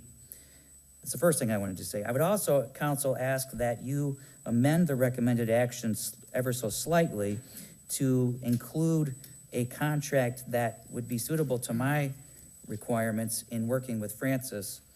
But a couple of things. So I thought was very key. One is, if there is quiet title action required, the city is not on the hook whatsoever. That's a big thing. you've heard a lot about the no rentals thing. And I'll tell you that in the world of city management, once a city gets to about 50% rental, give or take, and Harper Woods is a community like this, that's about 57% rental versus owner occupied. Once you get to that threshold, you've now reached a point, they say, of no return. Getting your city back under control is a very difficult thing. Oak Park, for those of you that don't know, is 37% rental versus owner occupied. We're still in that good territory. Recourse. So if you do not meet the terms that Francis and I, with the permission of City Council, lay out, I would really like to consider some recourse for how we can either get our money back or get the properties back. I thought it was very key 1 year to complete the renovations and put it up for sale. I want to make sure that we put some teeth in the contract to guarantee that. And then lastly, I want to make sure that the priority to purchase these homes that have been fixed up is given to the City of Oak Park residents. And so I'd like to memorialize that in the agreement. And with council's permission, I'd like to go forward and begin negotiating a contract that I can bring back to them at their July 6th meeting. Thank you. The other thing that dawned on me is you work with Southwest Properties. I think it's a wonderful company. Speaks well for you that you partner with them, I think. I know them through someone who's working in Southwest Detroit, working to improve the community there. So it sounds like it is a great thing for the city, and we're delighted to have this as an option. By the way, little known fact, the president of Southwest Housing is an Oak Park resident. Yes, yes. One comment? Madam Mayor. Mayor Pro Tem. Yes, I just, you can nod your heads. You're familiar with what we had done in terms of renovating homes here in the city, where we took 23 homes that we put back to like new condition, and we lost on some of them a lot more than $20,000. Some of them were more like $60,000 a loss. But just a matter of 2 weeks ago, I think it was the last meeting, the meeting before, we were talking about the funds that are running out for our program. There are some homes, though, that our city looks at and says, we're gonna have to demo them. That creates a real problem, especially if they're right in the middle of a block, they're in a place that is not likely to be rebuilt immediately. Do you find that there's some criteria that you have that working with the other cities, and have you seen that where a certain percentage of the homes that get picked up are just beyond repair? I can attest to, let's see, over the last 2 years, so last year with the city of Harper Woods, I believe out of 51 homes, we ended up demoing at the request of the city 2 homes. And that obviously was on our dollar. But generally we can convert them back and get them back on the tax roll and salvage the home with the help of the city and the building department. No matter what the cost is, we would prefer to keep the home as opposed to demoing it. But if it's at a point of no return, then we would demo it. And we do have demo companies that demo 400 to 500 homes per year that are working with us. So either way, we're capable of handling the situation. Thank you. Madam Mayor, if I could, City Manager Tungate. just to piggyback on it, there are a couple things I wanted to mention there. I do believe that a good part of some of these properties are going to be properties that were damaged in the flood. And most likely, as part of the building code, we're going to have to look at condemnation of some of these properties. And that's something else that they do list out as one of their benefits of working with them. For the properties that have reached the point, I don't think in Oak Park there are that many of these, but there are some that have reached the point of falling within what's called a dangerous building provision in the building code, then we will deal with those accordingly. And one of the things that I'd like to build into our contract is that our building inspector will work directly with you preemptively, and of course, as part of the natural building permit process. Council member speech. Yes, I have a question actually for the city manager. You covered some of the things that I was going to ask about as far as adding in the priority to Oak Park residents, and also making sure that we're off the hook for some of the requirements. But as far as the tax foreclosure properties, I'm not really clear. Is that already public information? They're asking for a copy of the tax foreclosed properties in Oak Park. Is that already public? How does that work? It'll be made public very shortly. And again, what happens is that the municipalities, local municipalities are given right of first refusal. So they come to us, as they do every year, and we can decide if we'd like to take them up or not. And, you know, this has been a funding issue for us for a long time. But as I mentioned at the outset, one of the great things the city council is doing is not only beefing up our code division, but also now taking a look at taking on some of our foreclosed properties and repurposing them into better uses. Thank you. And then for the gentleman, certainly I understand that we cannot control and would not want to control your pricing. That is something for you. But I was just curious for the other communities, when you're selling the homes, do you generally go with the market and the area? Because Oak Park is a very unique community in that way. Yeah, so what we do with probably 99% of the properties is when they're completed, they're listed on the MLS. Typically what happens is an agent from another office will bring us an offer. Many times there'll be multiple offers on the properties. And then we just decide what offer is best. That's kind of our job to vet the folks making offers and making sure that they're capable of closing, that it's a good solid mortgage pre-approval. Again, the advantage to Oak Park on that is that's how you get the value up the highest, because you get the most exposure on the MLS. When you draw multiple offers, the value typically goes up, and so it's a good process for the city. Right, so I was thinking about it because we're adding into the consideration of making Oak Park residents, you know, some of the first home owner occupants. So that's why I wanted to ask the question. And City Manager? I just wanted to add a total tangent here, but we really want Southwest Housing Solutions to help us build a senior high-rise in our community too. So, since we know that you know them, thank you. One thing I'd like to add in reference to your question, council member speech, is we do, as far as determining value, we do have a system. It's very similar to a lot of other real estate companies throughout the state. It's a market analysis based on the comparables that have sold within the last 120 days. Some people go back longer than that. We feel that 120 days is the key to getting a good appraisal and staying within value. So we definitely don't overprice them, but we definitely don't underprice them. We price them right at fair market value, in our opinion. Good to hear. Thank you. Further questions? Sounds like it's going to be good for both sides to do this.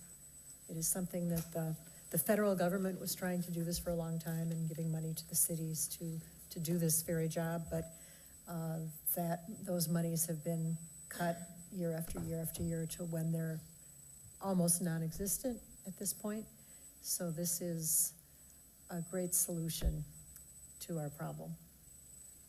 Thank you. Thank you very much for your time. Thank you. And you can leave your cards with us so we can Sure. contact you if we have Sure. questions. Sorry?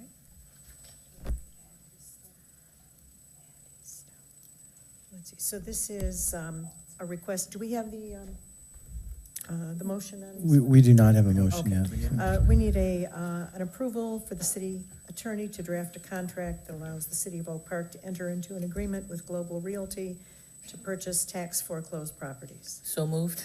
Second. Any discussion or questions further? Roll call, please. Mayor McClellan. Yes. Councilmember Selleckson. Yes. Councilmember Speech. Yes. Councilmember Burns. Yes. Mayor Pro Tem Levine. Yes. Motion carried. I'm delighted that we'll be working with you, and if you do a wonderful job, you might be a regular. So, Madam Mayor, members of council, that completes the city manager report for this evening. Thank you. thank you, City Manager Tungate.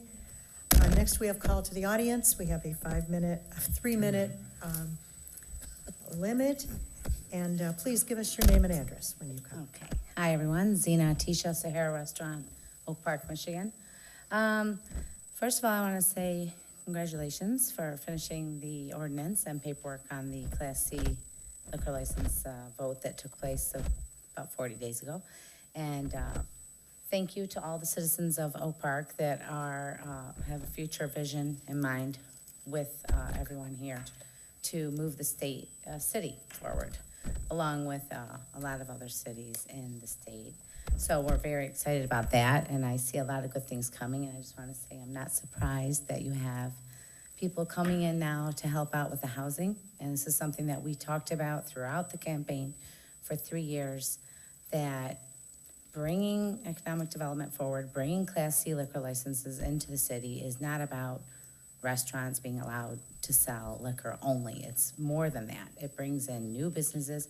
It brings in more interest into homes and commercial values. And that was part of something that we were trying to explain to a lot of people, that just overall it's benefits and a win-win for the city, helps raise the values.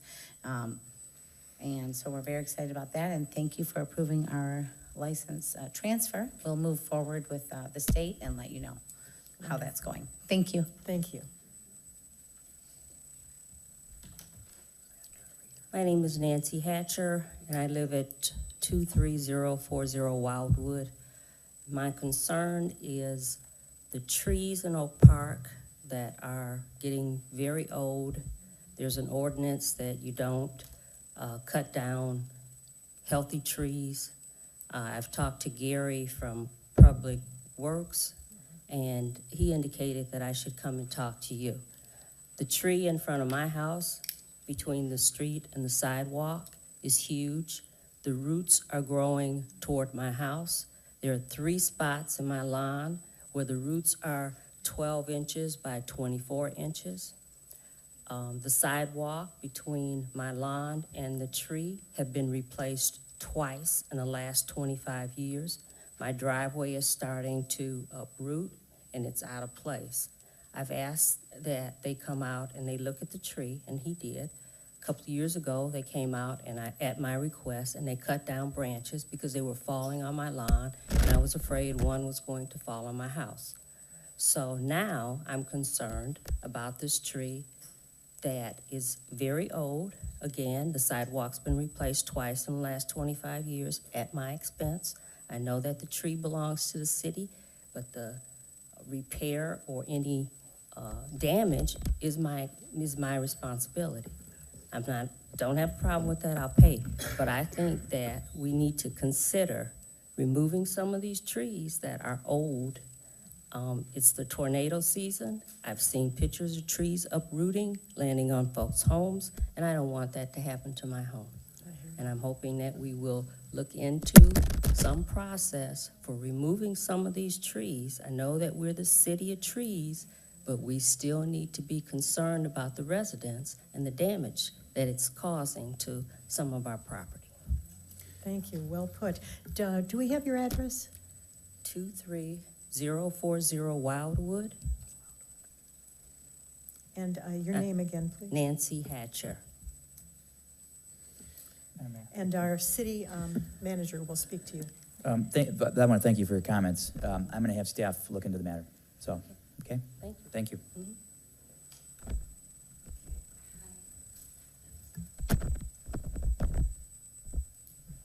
Come up, give us your name and address. Hi, I'm Brandy Mermel, and the home that I own is at 22101 Beverly in Oak Park. I'm here today to ask the Dear Council.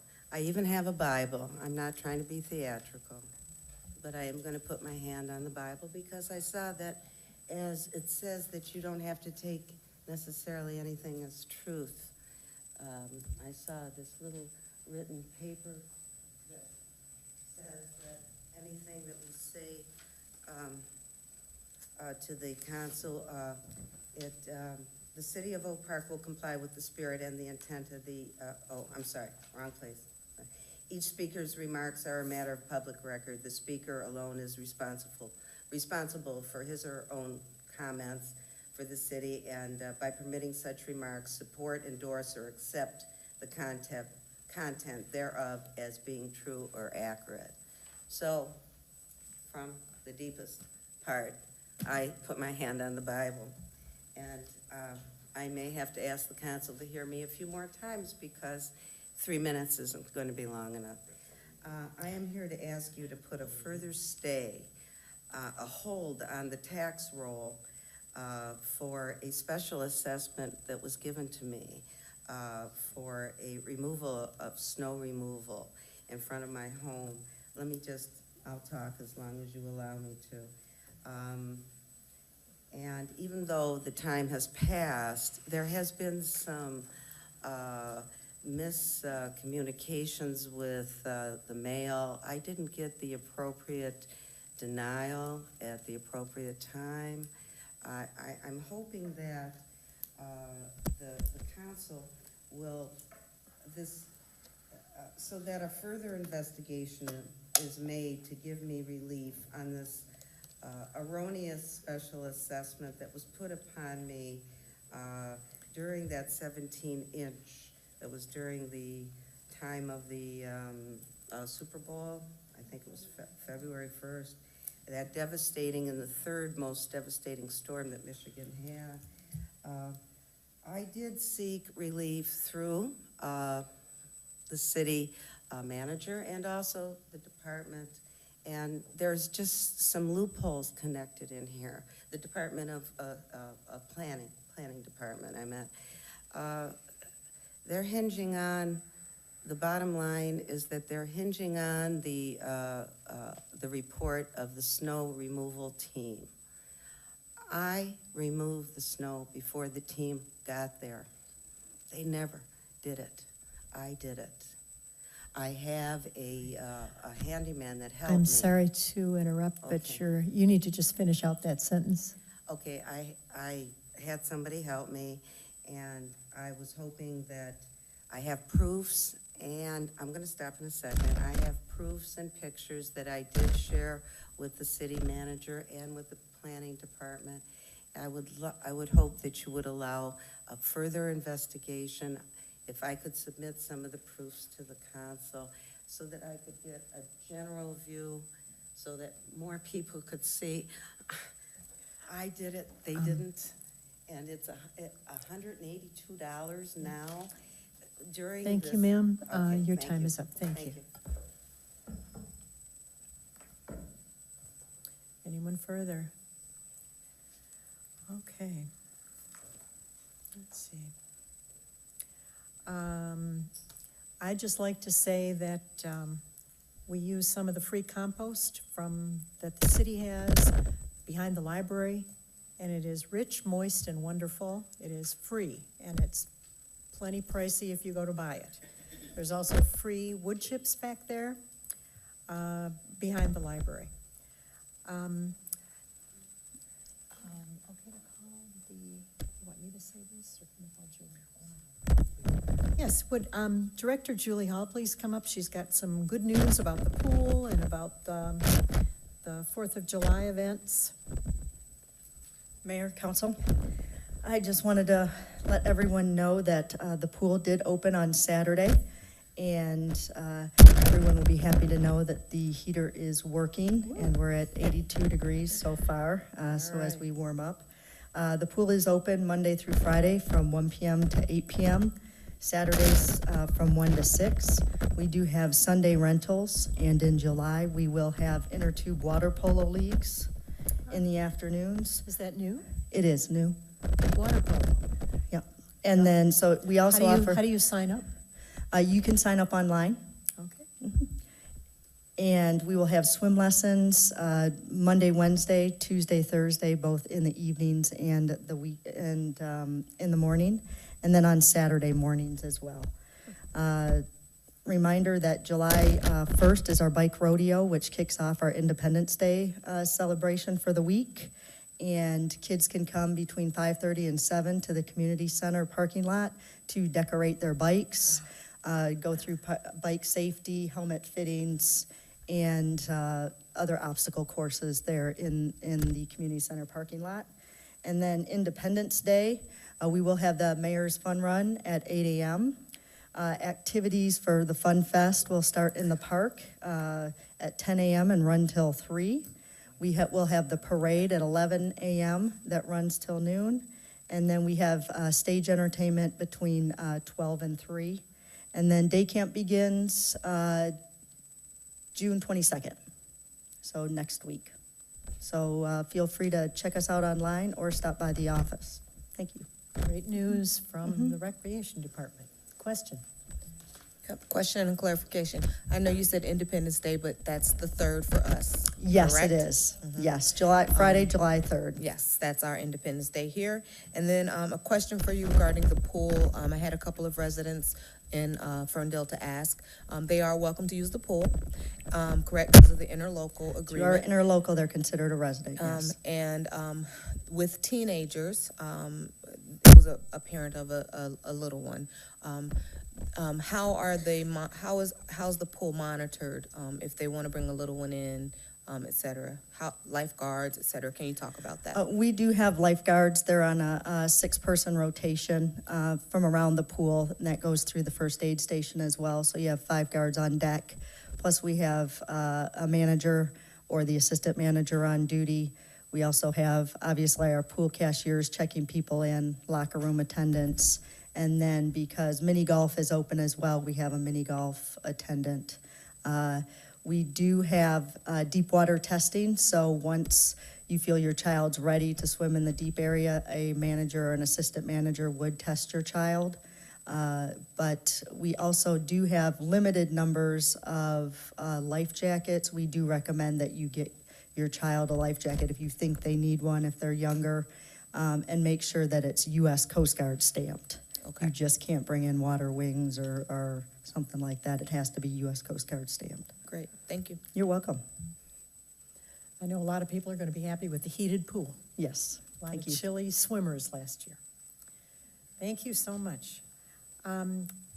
Father's Day is coming up. I'd like to thank all the dads, the grandfathers, the uncles, the special family friends for all you do. We thank the men in our lives. Happy Father's Day. Starting at the other end this time, Councilmember Seligson was a little bit late for a wonderful reason. His grandson graduated today, and his grandson was the commencement speaker.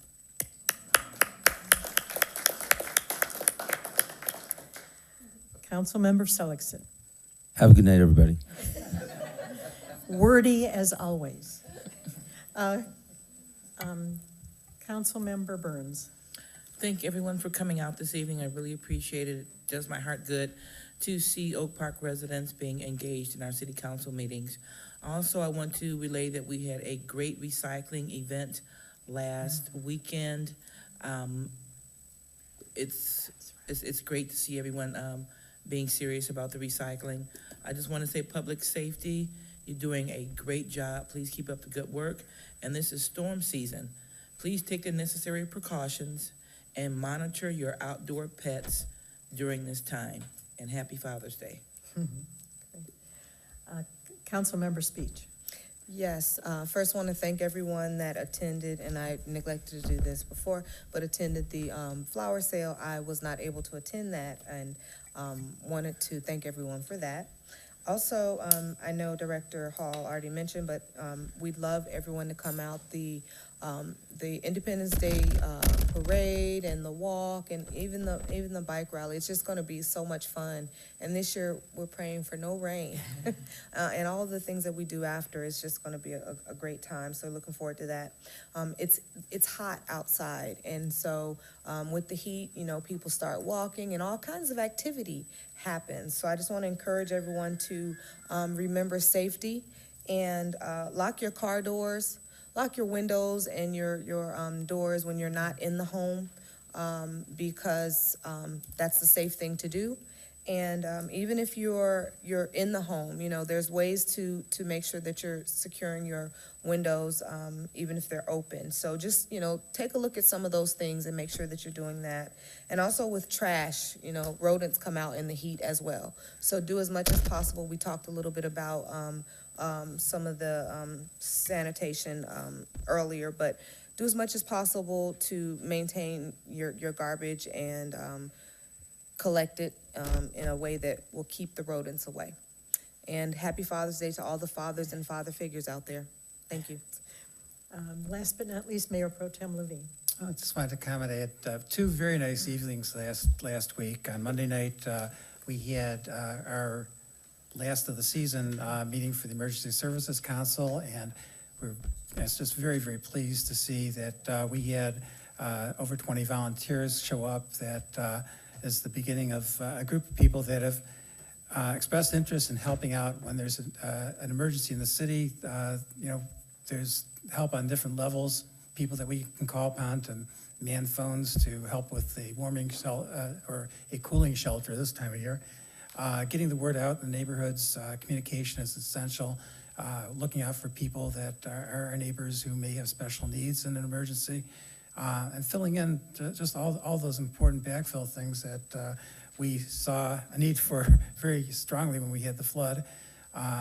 So I just hope we continue the momentum. I really want to thank Director Cooper and Officer Benson for their efforts in bringing people to the table and getting the word out. Teresa Roscoe ran an excellent meeting. She's just a great leader. Got it wrapped in an hour, but everybody's questions were answered.